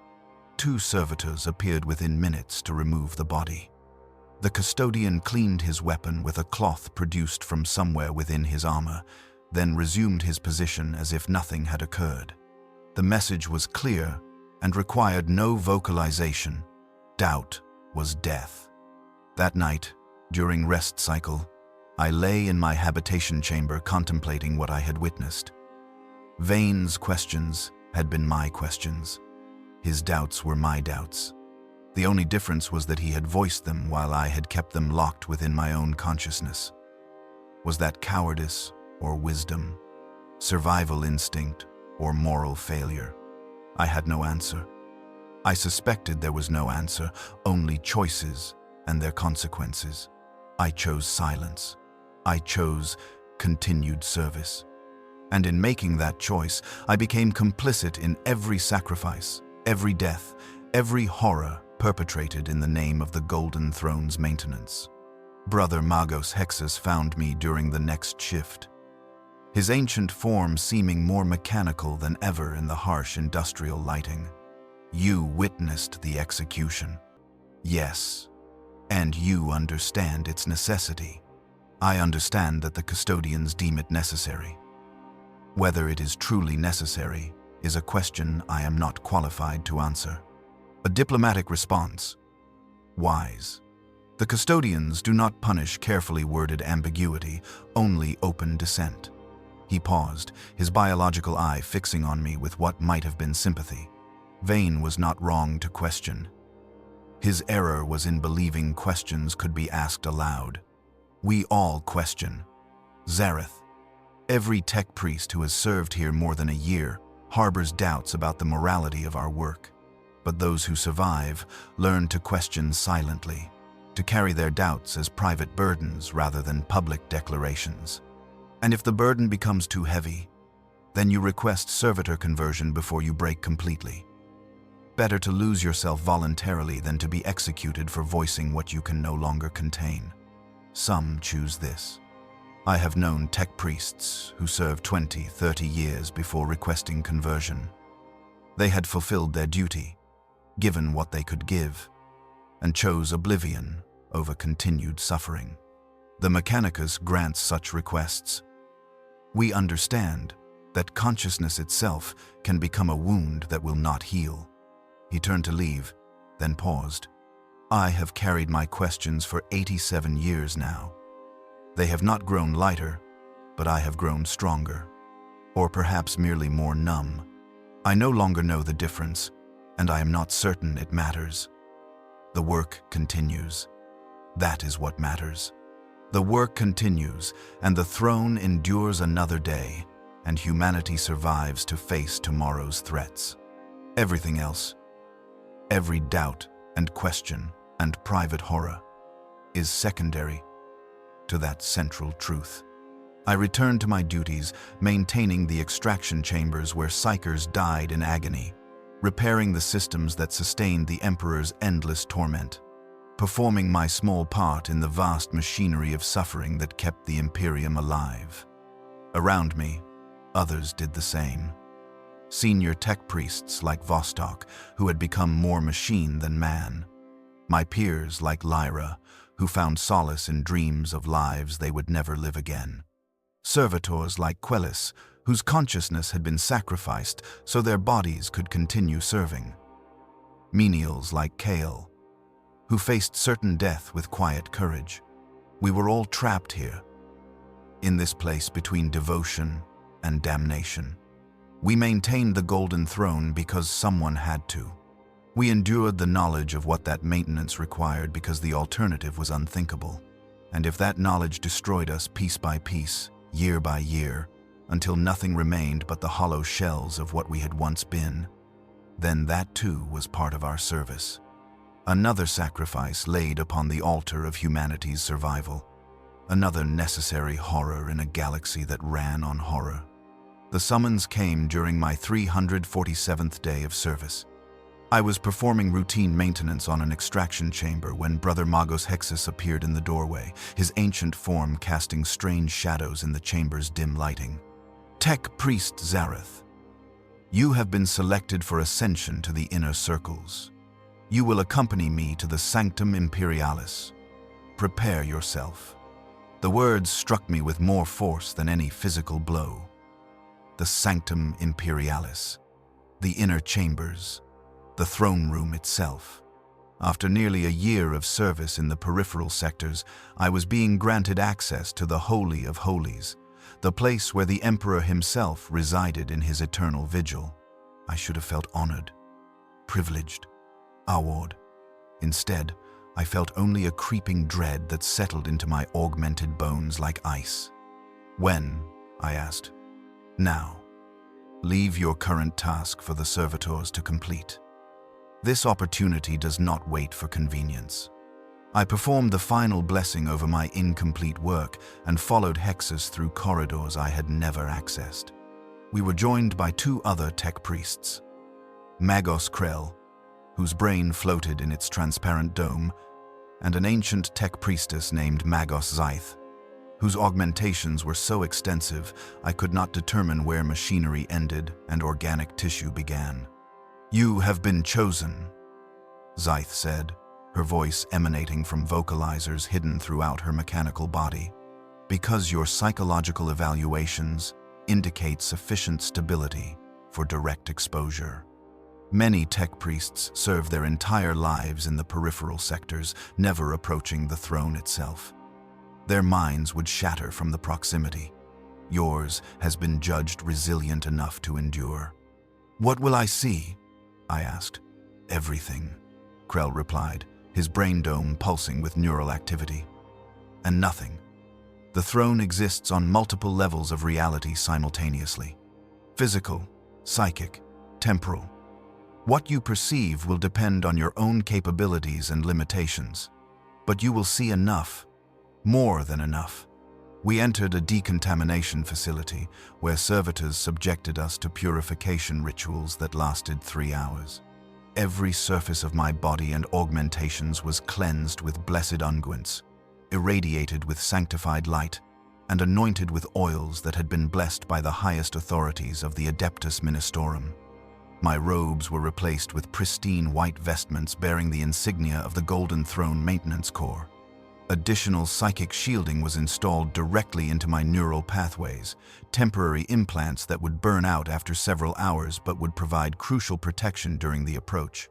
The psychic pressure near the throne, Hexus explained as servitors worked on my augmentations, is beyond anything you have experienced. Without shielding, your mind would be crushed, your consciousness scattered across the warp like ash before a storm. Even with shielding, you will feel his presence. You will understand, in ways that mere words cannot convey, what he endures. The final preparation was the most invasive. A senior tech priest I did not recognize installed a neural governor directly into my limbic system, a device that would regulate my emotional responses and prevent psychological collapse from overwhelming stimuli. I felt the governor activate, a strange dampening of sensation that made everything seem distant and clinical. Fear was still present, but muted. Awe was acknowledged, but contained. Even my capacity for horror was restricted, locked behind barriers that would prevent complete mental breakdown. "You will need this," the senior tech priest said as he sealed the neural governor's housing. "What you are about to witness has driven even the most stable minds to madness. The governor will not prevent you from experiencing truth, but it will prevent that truth from destroying you. Probably." We proceeded through security checkpoints I could not count. Each one required biometric verification, genetic analysis, psychic screening, and authorization from custodian guards who studied us with inhuman patience before granting passage. The deeper we went, the more custodians we encountered. They stood at every junction, every doorway, every intersection, not arrayed for defense, but for observation. They watched us pass with eyes that missed nothing, evaluating our worthiness with every step. The architecture changed as we descended. The industrial functionality of the maintenance sectors gave way to something far older, far stranger. The walls were not simply built but grown, their surfaces organic in ways that defied my understanding of construction. The angles were subtly wrong, creating perspectives that hurt to look at directly. The lighting came from sources I could not identify, a golden radiance that seemed to emanate from the walls themselves. "We are entering the Emperor's own design," Magos Zareth said quietly. "These chambers were created by his will during the construction of the palace. The architecture reflects his consciousness, his understanding of reality. Do not attempt to analyze what you see with pure logic. Your mind lacks the framework to comprehend his vision." The temperature increased steadily. By the time we reached what Hexus called the approach gallery, my sensors registered 112 degrees Celsius. My organic components should have been dying at this temperature, but the blessed unguents and my augmentations provided just enough protection to endure. Sweat poured from what remained of my natural skin, evaporating almost instantly in the superheated air. The psychic pressure increased in parallel with the heat. I felt it as a weight pressing against my consciousness, a presence so vast and overwhelming that it seemed to fill all available space. My psychic shielding strained against the onslaught, barely adequate to its purpose. Even through the neural governor's dampening effects, I felt awe and terror in measures I had never experienced. We passed through a gate I recognized from historical Picts, one of the Eternity Gates, massive barriers of auramite and adamantium that had stood since the palace's founding. Custodians flanked the gate, their guardian spears crossed in ceremonial challenge, until Hexus transmitted authorization codes in binary cant too complex for me to fully parse. The spears uncrossed. The gate opened with a sound like distant thunder. Beyond lay the outer sanctum, a vast circular chamber that served as the antechamber to the throne room itself.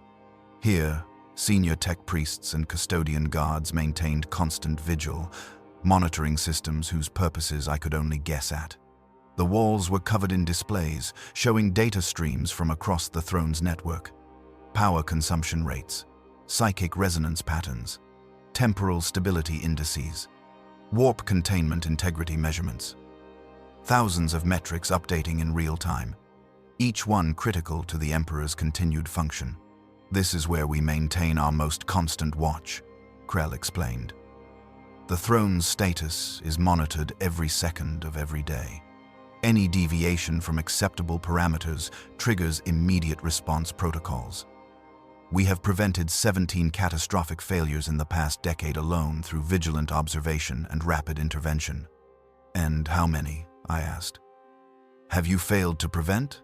Krell's brain dome pulsed with what might have been dark amusement. We do not speak of failures. We speak only of successful interventions and acceptable degradation.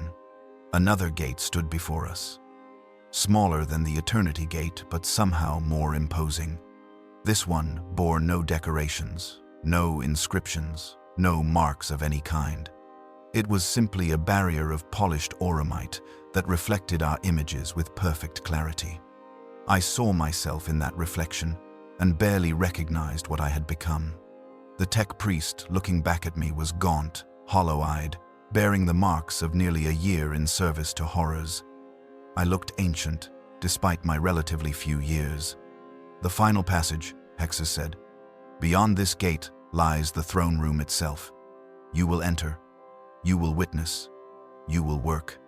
And if the Emperor wills it, you will leave with your sanity intact. There is no shame in breaking at this threshold. Many have done so.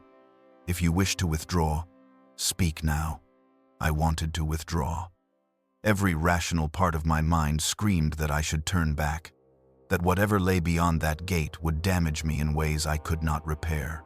But I had come too far, seen too much, become too complicit in the machinery of suffering to retreat now.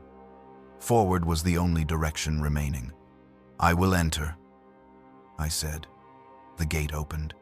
Reality shifted. I do not possess words adequate to describe what I perceived in that first moment. The throne room was not a room in any conventional sense. It was a space that existed in multiple dimensions simultaneously. Its boundaries uncertain, its geometry impossible. I saw walls that receded into infinite distance and walls that pressed close enough to touch. I saw ceiling and floor, and neither and both.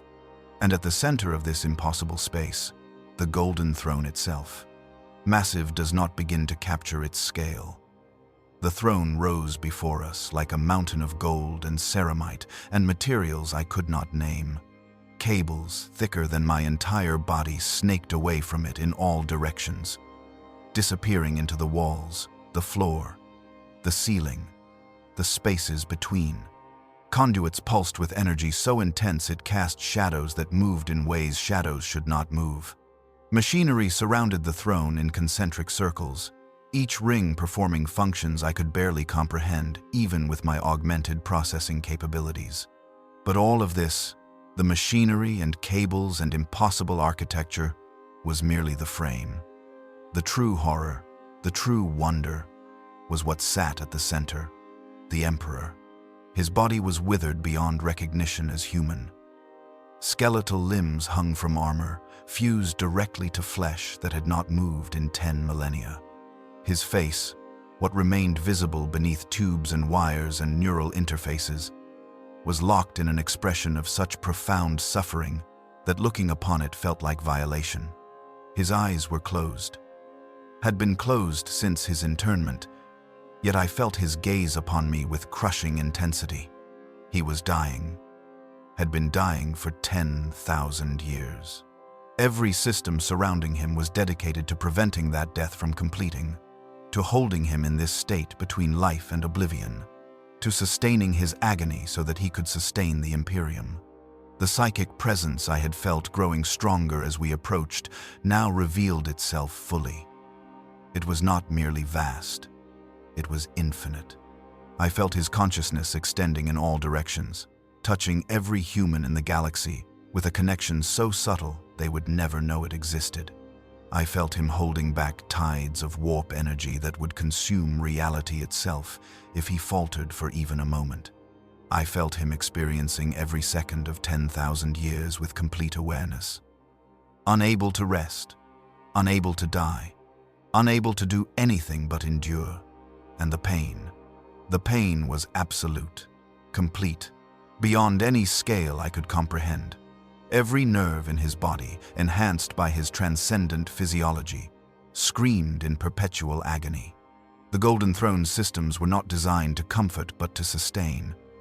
And sustainability meant keeping him conscious, aware, suffering. Because an unconscious emperor could not maintain the psychic barriers that protected humanity. I collapsed to my knees, blood streaming from my nose and organic eye. The neural governor was failing. Overwhelmed by stimuli it had not been designed to handle. My psychic shielding burned away like paper in fire. For several seconds, perhaps longer, I experienced a fragment of what he experienced. Not through my own perception, but through direct connection. My consciousness touching his in a way that should have been impossible. I felt the weight of the Imperium pressing down upon his awareness. Every prayer spoken in his name, every battle fought for his glory, every death offered in his service. He felt them all, knew them all, carried them all as burdens he could never set down. I felt the chaos gods pressing against the barriers of reality, seeking weakness, probing for any fracture through which they might enter and consume. He held them back through sheer force of will. Every moment a battle, every second a war fought on fronts beyond counting. I felt his loneliness. 10,000 years without true connection, without companionship, without anyone who could understand what he had become. The custodians served him faithfully, but could not comprehend his consciousness. The tech-priests maintained him dutifully, but perceived him only as sacred machinery. He was utterly, completely alone in his suffering. And beneath all of this, buried so deep I almost missed it, I felt something else. A wish. Not a thought or prayer, but something more fundamental. A desire so profound it existed as a constant undercurrent to everything else he felt. He wanted rest. He wanted peace. He wanted, with every fragment of his tortured being, for this to end. But it could not end. Because ending meant the Imperium's destruction. Ending meant humanity's extinction or worse. So he endured, had endured, would continue enduring, because the alternative was unthinkable. The connection broke. I found myself on the chamber floor, Hexus and the others supporting me, speaking in urgent binary. My systems had crashed and rebooted. My psychic shielding was completely burned out. The neural governor was a melted ruin in my skull, its components fused beyond recognition. I had been exposed to the Emperor's consciousness for perhaps 3 seconds. It felt like an eternity. "Breathe," Hexus commanded.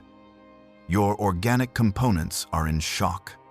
Force your respiratory systems to cycle. Oxygenate your blood.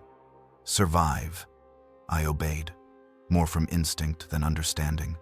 Slowly, my systems stabilized. The bleeding stopped. My vision cleared enough to perceive the throne room with normal sight rather than psychic awareness.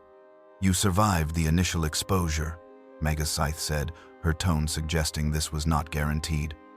"Stronger minds than yours have been completely destroyed by what you just experienced. The Emperor's pain is not something consciousness was designed to process. He suffers," I managed to vocalize. "Beyond all measure, he suffers." "Yes," Krell agreed.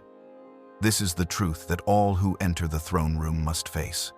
The Emperor is not a distant, transcendent being beyond mortal concerns. He is a prisoner in a torture device of his own making, enduring horrors we can barely imagine, maintaining his vigil through sheer determination because the alternative is worse." Hexus helped me to my feet, his ancient augmented frame providing surprising strength. "Can you continue? We have maintenance to perform. Your presence was not requested merely for observation but for work. The throne requires constant attention even in the sanctum itself."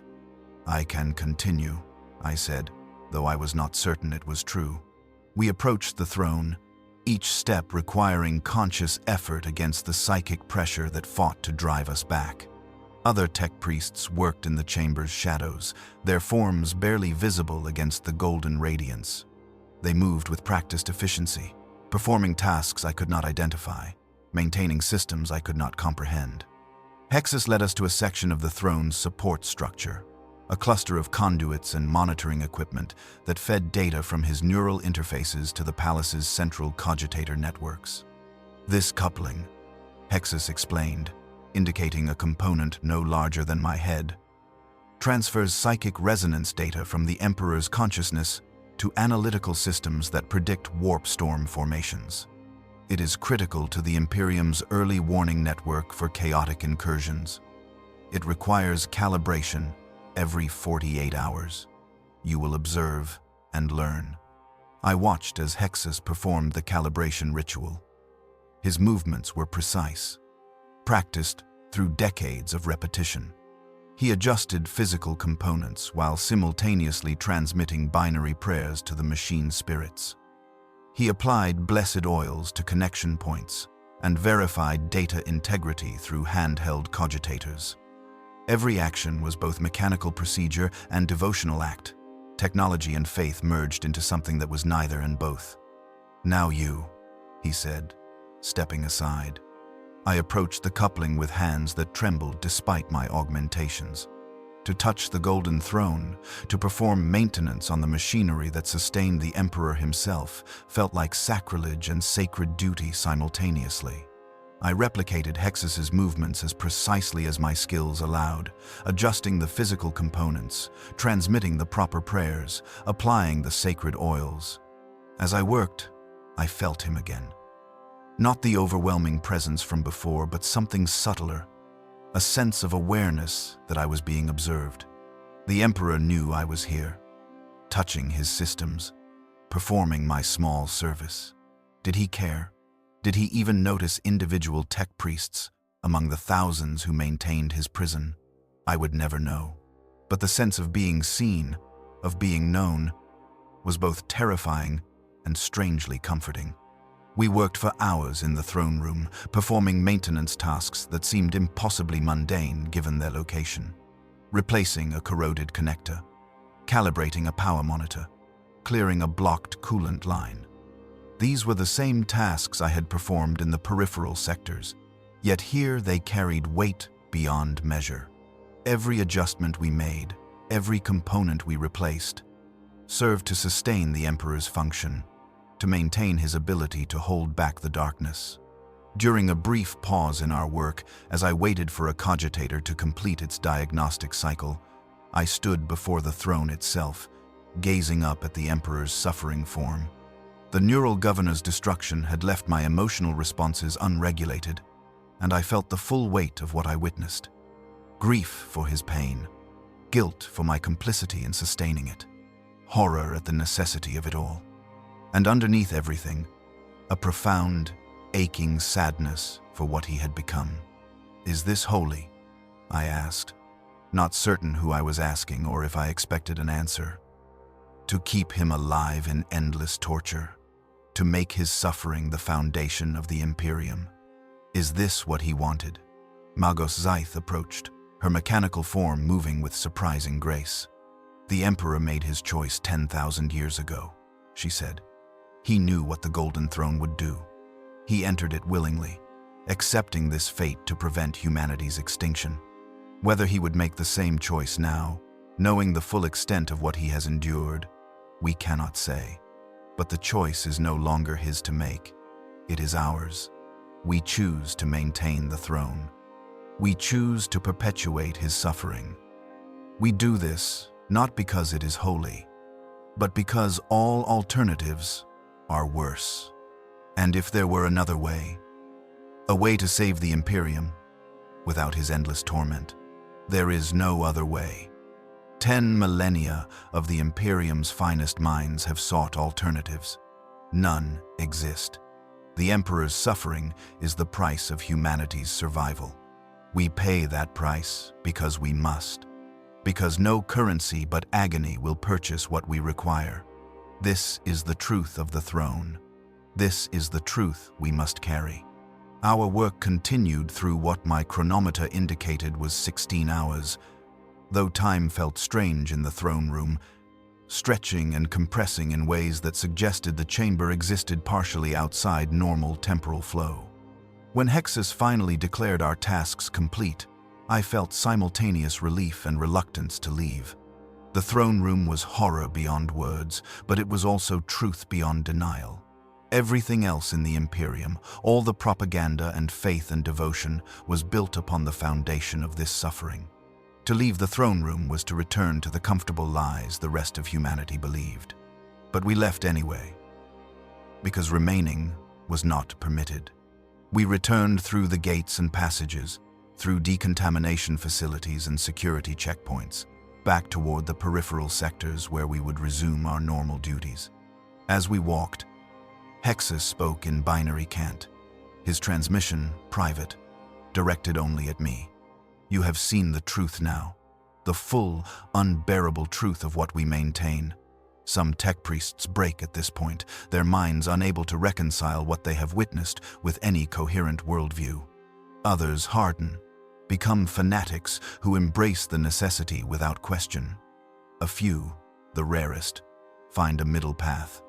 They acknowledge the horror while accepting the necessity. They carry the burden without being crushed by it. Which will you be?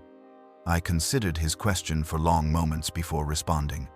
I do not know yet, but I know I will continue.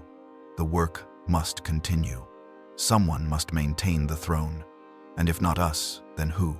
If I break, if I fail, another will take my place. But until that moment comes, I will serve. Then you have chosen the middle path.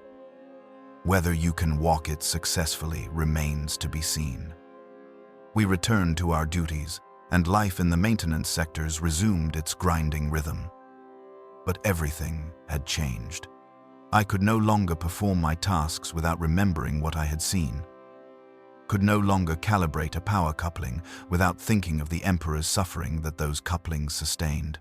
The truth sat behind my eyes, coloring every moment, weighing upon every decision. I had entered the throne room believing I understood the costs of service. I had been wrong. Understanding, true understanding, was heavier than I had imagined possible, but I carried it anyway, because there was no other choice, because the work had to continue, because the alternative was worse. Always, the alternative was worse. Time became difficult to track after my first entry into the throne room. The linear progression of days and months that had structured my previous existence grew fluid, uncertain. I worked. I rested. I worked again. The cycles repeated without variation, each day blending into the next until years had passed without my conscious awareness of their accumulation. My body changed during this time, though I barely noticed the progression. A radiation exposure incident required replacement of my organic lungs with mechanical bellows that cycled air with perfect efficiency but no sensation of breath. A falling conduit crushed my left leg, necessitating amputation and replacement with a piston-driven assembly of blessed steel. My remaining organic eye succumbed to cataracts from constant exposure to high-energy radiation, replaced with an augmentic that perceived reality in spectrums invisible to natural sight. By my 5th year of service, I was 68% mechanical. By my 8th year, 81%. The exact moment when I crossed the threshold from human with augmentations to machine with organic components was impossible to identify, but it occurred somewhere in those years. I ceased thinking of my body as mine and began thinking of it as a tool, a vessel to house my consciousness and enable my work. My mind changed too, though this transformation was harder to measure. The memories of my life before service to the throne grew distant, faded like old pics exposed to too much light. I could recall facts about Griffon 4, but could no longer remember what it felt like to stand in the Forge Cathedral's heat, surrounded by the comforting rhythms of production. I knew I had possessed interests once, hobbies and preferences that had made me an individual, but I could no longer recall what they were. Only duty remained sharp, crystalline in its clarity. My purpose was maintenance. My function was service. Everything else was irrelevant. The Golden Throne degraded faster than we could repair it. This truth became undeniable as years passed, and I gained perspective on the long-term trends. Systems that had operated within acceptable parameters when I arrived fell into critical status. Components rated for centuries of service failed after decades. The jury-rigged workarounds we implemented to bypass failed systems created cascading inefficiencies that stressed other systems beyond their design tolerances. In my 9th year of service, I was assigned to deep infrastructure maintenance in Sector Alpha 27, one of the oldest sections of the Throne's support network. The machinery here dated to the Throne's original construction, ancient beyond ancient, irreplaceable and increasingly unreliable. I worked alongside a senior tech priest named Magos Tharn, who had served for 73 years. His body was almost entirely mechanical, his organic brain the only remaining original component, housed in an armored case that served as his torso. He communicated exclusively in binary cant, his vocalizers having failed decades ago and never been replaced. "Observe this power conduit," he transmitted, indicating a massive cable that pulsed with barely contained energy.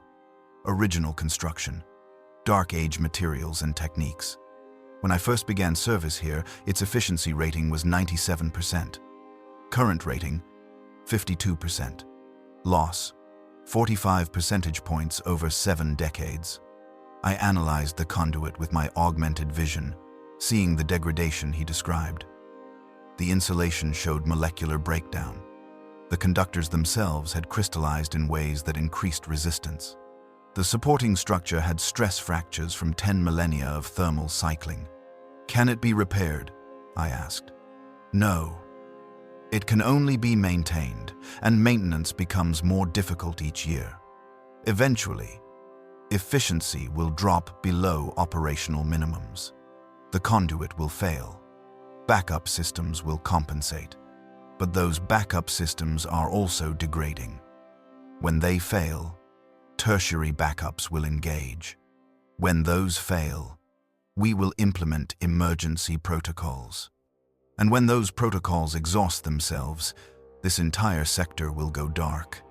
"How long?" "Estimates vary. 20 to 60 years before this specific conduit fails catastrophically. But it is not alone. Across all sectors, we face similar degradation. The Throne is not a single point of failure, but rather 600,000 potential points of failure, each one degrading at different rates. We predict failures, schedule maintenance, allocate resources to the most critical systems, but we cannot address them all.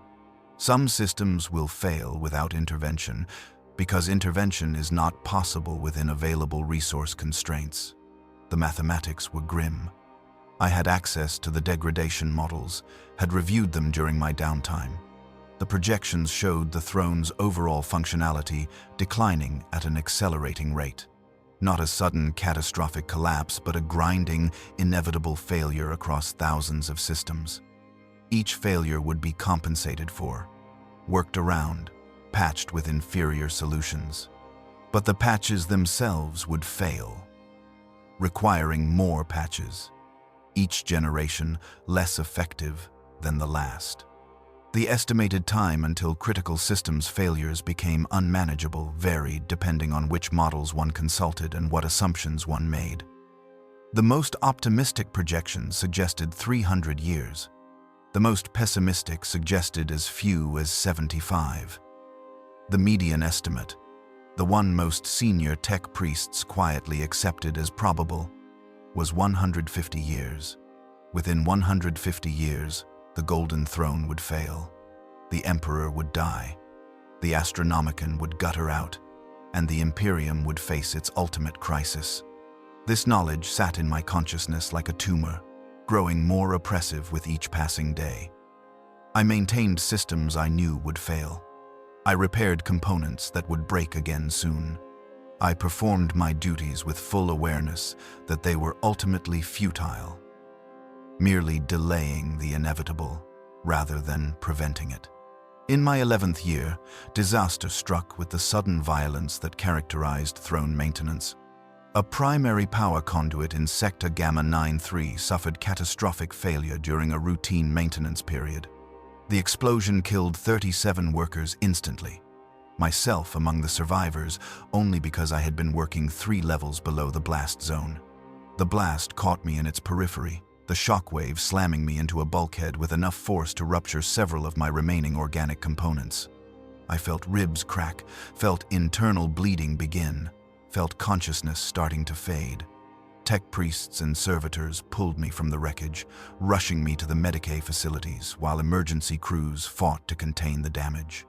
I survived, though recovery required extensive reconstruction.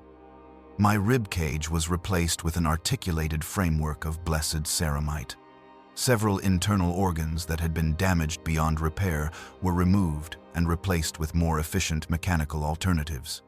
My left arm, crushed in the impact, was amputated and replaced with a more advanced augmentic capable of interfacing directly with throne systems. When I returned to duty 3 months later, I was 92% mechanical. Only my brain, portions of my spine, and some of my digestive tract remained organic. I looked at myself in a reflection and saw something that barely qualified as human anymore. But I felt no distress at this transformation. The flesh had failed. The machine endured. This was the way. The power conduit explosion had consequences beyond the immediate casualties. The damaged section supplied energy to 17 downstream systems, all of which went into emergency power mode during the repairs. For 6 weeks, those systems operated at reduced capacity while we jury-rigged alternative power routing. One of those systems was a psychic amplification array for the Astronomicon. During those 6 weeks, the beacon's range decreased by approximately 8%. Ships across the Imperium reported navigation difficulties. Some were lost in the warp, unable to find their way without the full strength of the Astronomicon's guidance. The death toll was impossible to calculate, but certainly measured in tens of thousands, perhaps hundreds of thousands.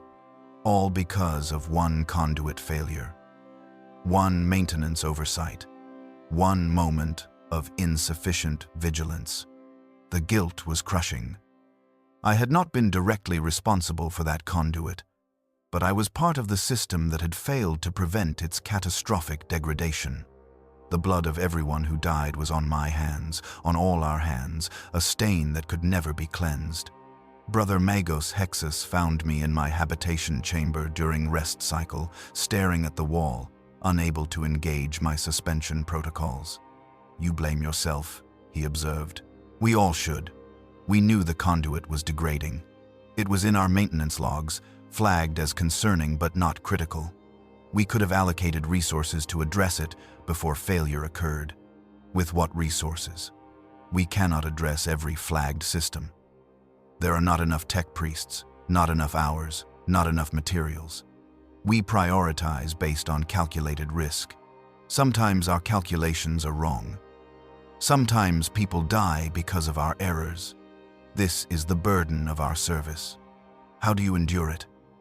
How do you continue working, knowing that our failures kill innocence? Hexus's biological eye fixed on me with an expression I had learned to recognize as something approximating compassion. I endure because not working would kill more. Every day we maintain the throne, billions continue living. Every week we prevent a critical failure. Trillions are spared from the horror of warp incursions. Yes, sometimes our efforts are insufficient and people die. But without our efforts, everyone dies. The choice is not between perfection and failure. It is between failure that kills thousands and failure that kills trillions. He paused, his ancient frame settling into a posture that suggested weariness beyond measure. I have been in service for 94 years now. I have witnessed 17 major failures, each one claiming lives. I carry the weight of those deaths every moment. But I also carry the knowledge of the deaths I have prevented, the catastrophes averted through vigilant maintenance and timely intervention. The weight of prevention does not balance the weight of failure, but it provides enough counterbalance to continue. That is all we can ask for. Enough reason to continue. The psyker shortage occurred in my 13th year. The black ships, those grim vessels that circled the Imperium collecting warp-touched souls, were delayed by unprecedented warp storms. For 3 days, the daily sacrifice could not be conducted at full capacity. We had only 700 psykers in holding, insufficient to meet the throne's requirements. The decision was made at levels far above my station. The sacrifice would continue with reduced numbers, while the shortfall would be compensated by drawing more heavily upon the Emperor's own reserves. In effect, he would suffer more to make up for the missing psychic energy. I was working in the deep monitoring stations when the adjustment was made. I watched the readouts shift as his burden increased. Power consumption from his own psychic reserves spiked by 33%. Neural activity patterns showed spikes I had never seen before, indicators of pain beyond even his normal suffering. Every psyker in the palace felt it. The psychic pressure that normally radiated from the throne intensified to crushing levels. Tech-Priests collapsed at their stations. Servitors malfunctioned, their programmed behaviors disrupted by the psychic bleed. 3 Tech-Priests died from massive neural feedback, their brains literally burning out from the exposure. I weathered it through my augmentations and sheer determination, but I felt it. For 3 days, I experienced echoes of the increased agony the Emperor endured to compensate for the missing sacrifices. It was like standing inside a furnace, feeling the heat increase degree by degree until it became unbearable. Then, increase further still. When the black ships finally arrived and the full sacrifice quotas resumed, the relief was palpable. The psychic pressure decreased to normal levels, though normal had long since become synonymous with unbearable. I understood then, with terrible clarity, that the daily sacrifice of 1,000 souls was not arbitrary. It was the minimum required to prevent the Emperor's suffering from increasing beyond even his capacity to endure. We were not sacrificing psychers to sustain him. We were sacrificing them to reduce his agony to merely unbearable levels rather than completely intolerable ones. To compensate for the 3 days at reduced sacrifice, the decision was made to double the daily quota for 2 days. 2,000 souls per day, torn from their bodies in torment, their psychic energy fed to the throne. The extraction chambers operated at maximum capacity, the machinery screaming with the strain, the psychic echoes of 4,000 deaths reverberating through the facility. I was assigned to assist with the expanded operations. I worked 20-hour shifts, maintaining extraction equipment that was never designed for such intensive use. Components failed from overheating. Neural probes burned out and had to be replaced between every 3rd extraction. The servitors could barely keep pace with the body disposal, and through it all, I maintained my duties. I replaced components, calibrated systems, spoke the proper prayers. I watched psychers die in agony, 2,000 of them. Their suffering piled atop the normal horrors to compensate for a shortage that had not been their fault. One of them I will never forget. A child, no more than 10 standard years old, her eyes wide with terror as the servitors strapped her into the extraction throne. She looked at me, perhaps recognizing something still human in my mechanical form, and spoke a single word: "Please." I could do nothing. I turned away and focused on my instruments, on the technical readouts that told me the extraction apparatus was functioning within acceptable parameters. I heard her scream, though I tried to filter it out through my audio processors. I felt the psychic echo of her death, though I tried to shield myself from it. She died like all the others, her soul torn apart to feed the Emperor's endless hunger. And I continued my work, because that was what I did. That was what I was. During a brief respite between shifts, I found myself in a forgotten maintenance corridor, alone with my thoughts. I looked at my hands, mechanical now, capable of precise manipulation and tremendous strength. These hands had touched the golden throne itself.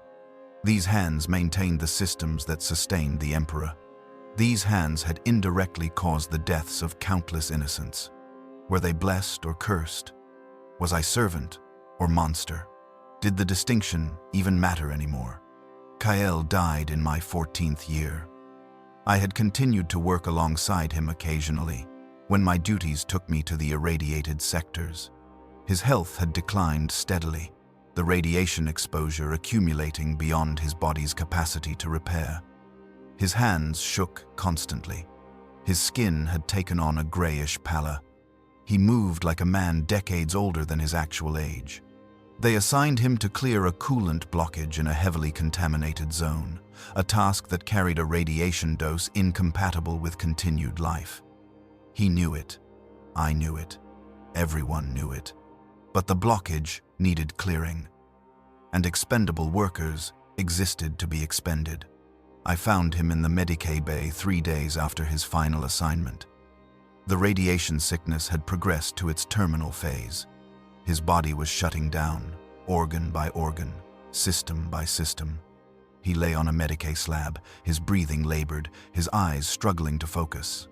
"Tech-Priest Zareth," he rasped, recognizing me somehow despite his deteriorating condition. "Did they clear the blockage?" "Yes. The coolant system is operational again. Your work was successful." He smiled, a terrible expression on his dying face. "Good. Good. Then it meant something. My death means something." I wanted to tell him the truth, that his death meant nothing, that he was one expendable worker among thousands, that the Imperium would continue grinding forward whether he lived or died. But I could not. He deserved better than truth in his final moments. "Your service will be remembered," I lied. "The Emperor recognizes your sacrifice." "Thank you," he whispered. Then, after a long pause during which his breathing grew increasingly irregular, "Was it worth it? All of this? All the suffering and death and horror? Does it serve some greater purpose? Or are we just feeding an endless machine that consumes everything it touches?" I had no answer. Or rather, I had too many answers, all of them insufficient. So I remained silent, standing vigil beside his bed as his life ebbed away. He died 17 minutes later, his final breath rattling in his ruined lungs. Servitors came to collect his body within the hour. He would be processed, rendered down into component materials, recycled into the Imperium's vast machinery of consumption and production. Nothing wasted, nothing mourned, nothing remembered except by those who had known him, and we were too few to matter. I returned to my duties, carrying the weight of his question. It echoed through my thoughts during maintenance cycles, during rest periods, during every moment of awareness. Was any of this worth it? Did the survival of the Imperium justify the oceans of blood spilled in its name? Did the Emperor's vigil excuse the billions sacrificed to sustain it? I still have no answer. Perhaps there is no answer. Perhaps the question itself is meaningless in a galaxy that runs on suffering and feeds on sacrifice. Perhaps worth is not a metric that applies to survival, only to choices we no longer have the luxury of making. Brother Magos Hexus found me one day in the deep archives, reviewing degradation reports that stretched back centuries. He stood beside me in silence for several minutes before speaking. "You are looking for hope," he said. "Not a question, but an observation. I am looking for evidence that our situation is improving, that the degradation can be reversed, that we are making progress rather than merely delaying collapse. You will not find such evidence, because it does not exist. The throne is failing. It has been failing since the day the Emperor was interred.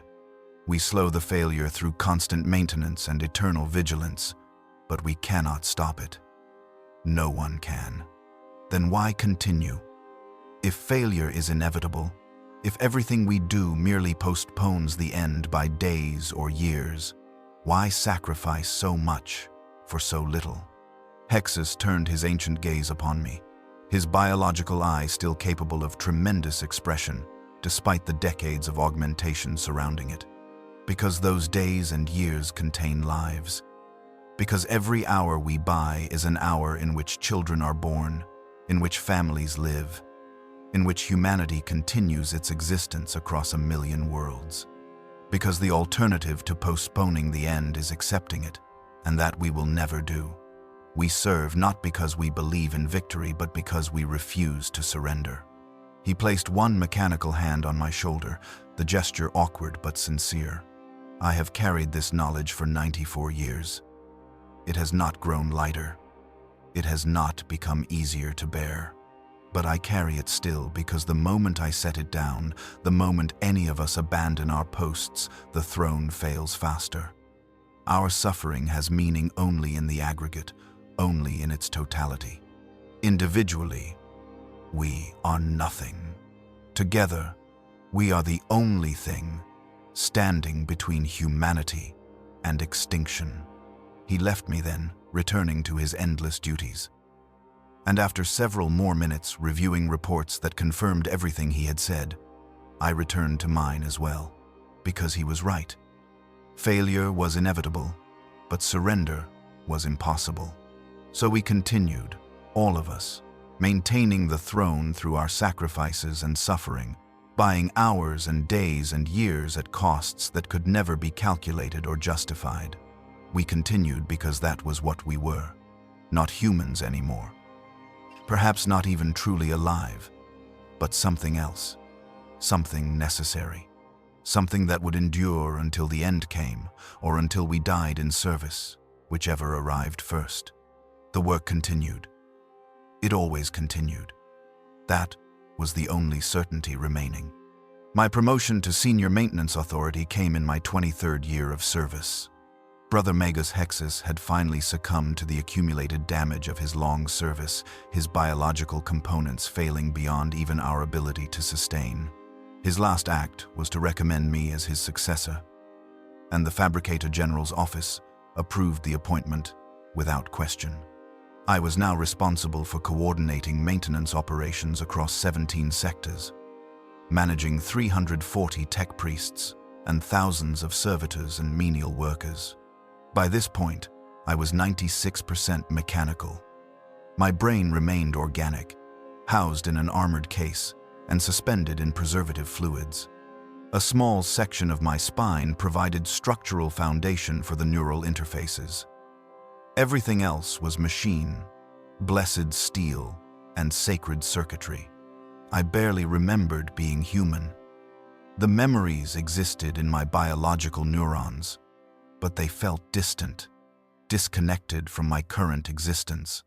I had been someone named Zareth once, but that person bore little connection to what I had become. One of the new initiates was a young tech priest named Valen, transferred from Mars itself.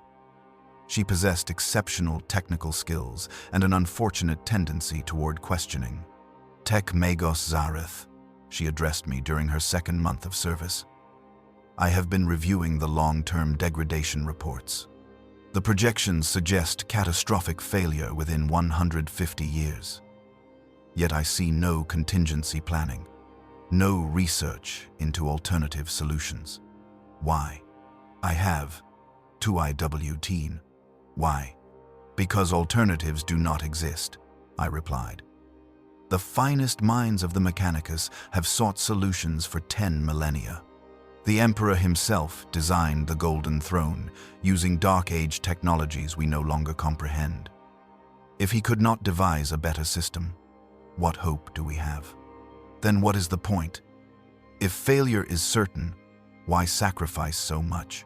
I had asked the same question once. Now, I gave her the answer I had learned through decades of service. Because postponement is not nothing. Every day the throne functions is a day in which humanity survives. We do not serve because we believe in ultimate victory. We serve because this moment, this day, demands our service. She was not satisfied with this answer, but she would learn, as I had learned, as everyone learned who served long enough. In my 28th year, I was summoned before the Iron Council, the highest authority within the maintenance hierarchy. Fabricator General Locum Eral Vostok himself presided. His body so transformed by augmentation that his original form was completely unrecognizable. Tech-Priest Zareth. His voice emerged from vocalizers distributed throughout the chamber. You have served with distinction for 28 years. You are hereby selected for assignment to the Deep Archives. The Deep Archives. I knew of them only through rumor and whispered speculation. They were said to exist far beneath even the throne room itself, containing knowledge too dangerous for general access. What is the nature of this assignment? I asked. The Deep Archives contain records related to the Golden Throne's construction and the Emperor's original designs. Your assignment is to review these materials and report findings to this council. You will be granted clearance levels beyond your current station. You will see things that may challenge your understanding of the Imperium's foundations. You will endure, or you will fail. I understand. I found Lyra completing maintenance on an extraction chamber. When I informed her of our assignment, something flickered across her biological face. Not quite fear, not quite anticipation, but something between. The Deep Archives, she said quietly. I had hoped never to be deemed worthy of such attention. Archive Access Point. Omega was located 7 levels below the throne room, accessible only through security measures that required nearly 6 hours to navigate. The descent took 43 minutes, the temperature increasing to 179 degrees Celsius by the time we reached the archive level. A Tech-Priest approached from the shadows. His designation was Magos Cryptek Vane, and he had served as archive custodian for 71 years. New researchers, he observed, come to seek truth in the depths. Do you understand what you will find here? Knowledge here is dangerous. Dangerous not because it is false, but because it is true. He led us deeper into the archives, through corridors lined with materials dating back to the throne's earliest days. Finally, we arrived at a vault, sealed with technologies from the Dark Age itself. Vane opened it with ancient codes and prayers. Within, he said, you will find the truth about the Golden Throne that the Imperium has hidden for 10,000 years. We entered. The vault contained only a single display console and a data storage array. Vane activated the console, and information flooded across the display. The Emperor's projections for the Golden Throne's function, Vane said. Calculations performed before his internment. I studied the data, struggling to parse information encoded in formats that predated the Imperium. But slowly, understanding crystallized, and with understanding came horror. The Emperor had known. Before entering the throne, he had calculated exactly what would be required to sustain him. The daily sacrifice of 1,000 psychers, the endless maintenance, the degradation of irreplaceable systems.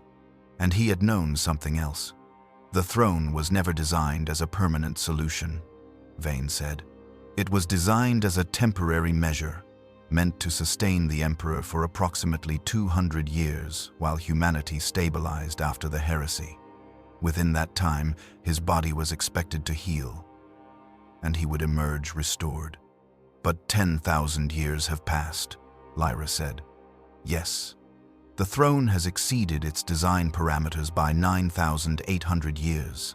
It was never meant to function this long. The degradation we witness is not merely age, but fundamental system failure. The throne is not dying. It is long dead, held together only by constant intervention. The implications crashed over me like a physical force. Every repair we made, every sacrifice we perpetuated, was in service of keeping functional a machine that had failed millennia ago. And the Emperor? I asked. The Emperor's healing never occurred. His body did not regenerate as predicted. Instead, he has remained in stasis, neither healing nor dying. Every year he endures is a year of suffering he did not choose. Vane gestured to another section of the display. He calculated the likelihood of the throne functioning beyond its design parameters. The probability of the throne continuing to function for 10,000 years was calculated as effectively 0. We exist in a statistical impossibility. How has it continued functioning? Lyra demanded. Because we make it function. Through desperate repairs and constant maintenance, Through sacrifice and suffering, we force the throne to operate beyond any rational limit. We have become integral to its function. In a sense, we are the throne now. I struggled to process this information. Does the Fabricator General know this? Of course. All who reach sufficient rank eventually learn the truth, and all choose to continue because the alternative is unthinkable. We cannot allow the throne to fail. Regardless of whether he intended to endure this long, or whether our efforts perpetuate suffering he never wanted. But this means, I said slowly, that every day we maintain the throne is in service of something that was never meant to be. We are not following the Emperor's plan. We are defying it, trapping him in eternal torment he explicitly designed to be temporary.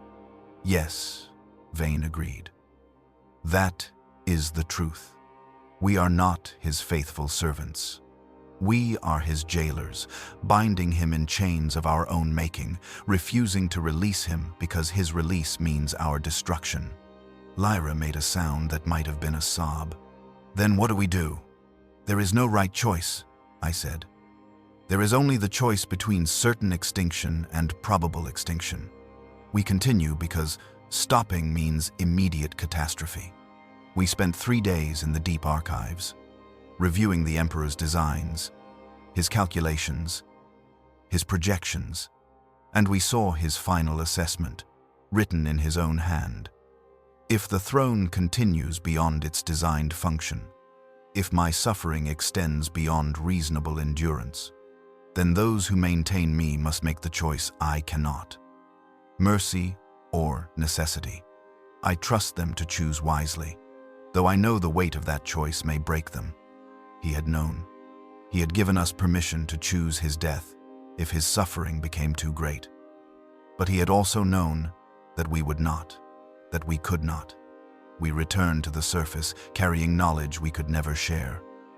Fabricator General Vostok summoned us immediately. You have seen the truth, he stated, and you understand now why it remains hidden. If the Imperium knew that the Emperor's suffering was unintended, that we perpetuated against his own designs, faith would crumble. So the truth remains here, known only to those who serve at the highest levels. And what do we do with this knowledge? I asked. You carry it. You endure it. You continue your duties despite it. This is the final test of service to the throne. Not whether you can maintain the machinery, but whether you can maintain your purpose when you know that purpose may be fundamentally wrong. We will continue, I said, because what else could I say? We returned to our sectors, to our maintenance duties, to our endless work. But everything had changed. I could no longer adjust a power coupling without wondering if I was enabling a mercy or perpetuating a crime. The work continued, as it always had. But inside, in the organic neurons that housed my consciousness, something had broken, a fracture that would never heal. I would carry it for the rest of my service, however long that might be. The work continued. It always continued.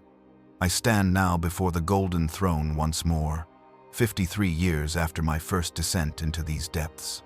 My body is 98% machine, my consciousness housed in circuits and preserved tissue. I look upon the Emperor's suffering and understand fully what I have become. Not a servant carrying out divine will, but a jailer perpetuating necessary horror. The Imperium survives on suffering. His suffering, the Psyker's suffering, our suffering. And it must continue because I have chosen to believe that continuation serves some greater purpose. Not because I know this is true, but because I cannot bear to discover it is false. Tech-Priest Valen approaches, now 3 years into her service, still believing maintenance serves holy purpose. I will not tell her differently. She will learn, as I learned, or she will break, as so many break. The work continues. The throne endures, the Emperor suffers, and we, his faithful jailers, maintain the machinery of his eternal torment, while telling ourselves we serve humanity's survival. I maintain the Golden Throne, and in doing so, I maintain the Imperium's greatest lie, that any of this was ever meant to be holy.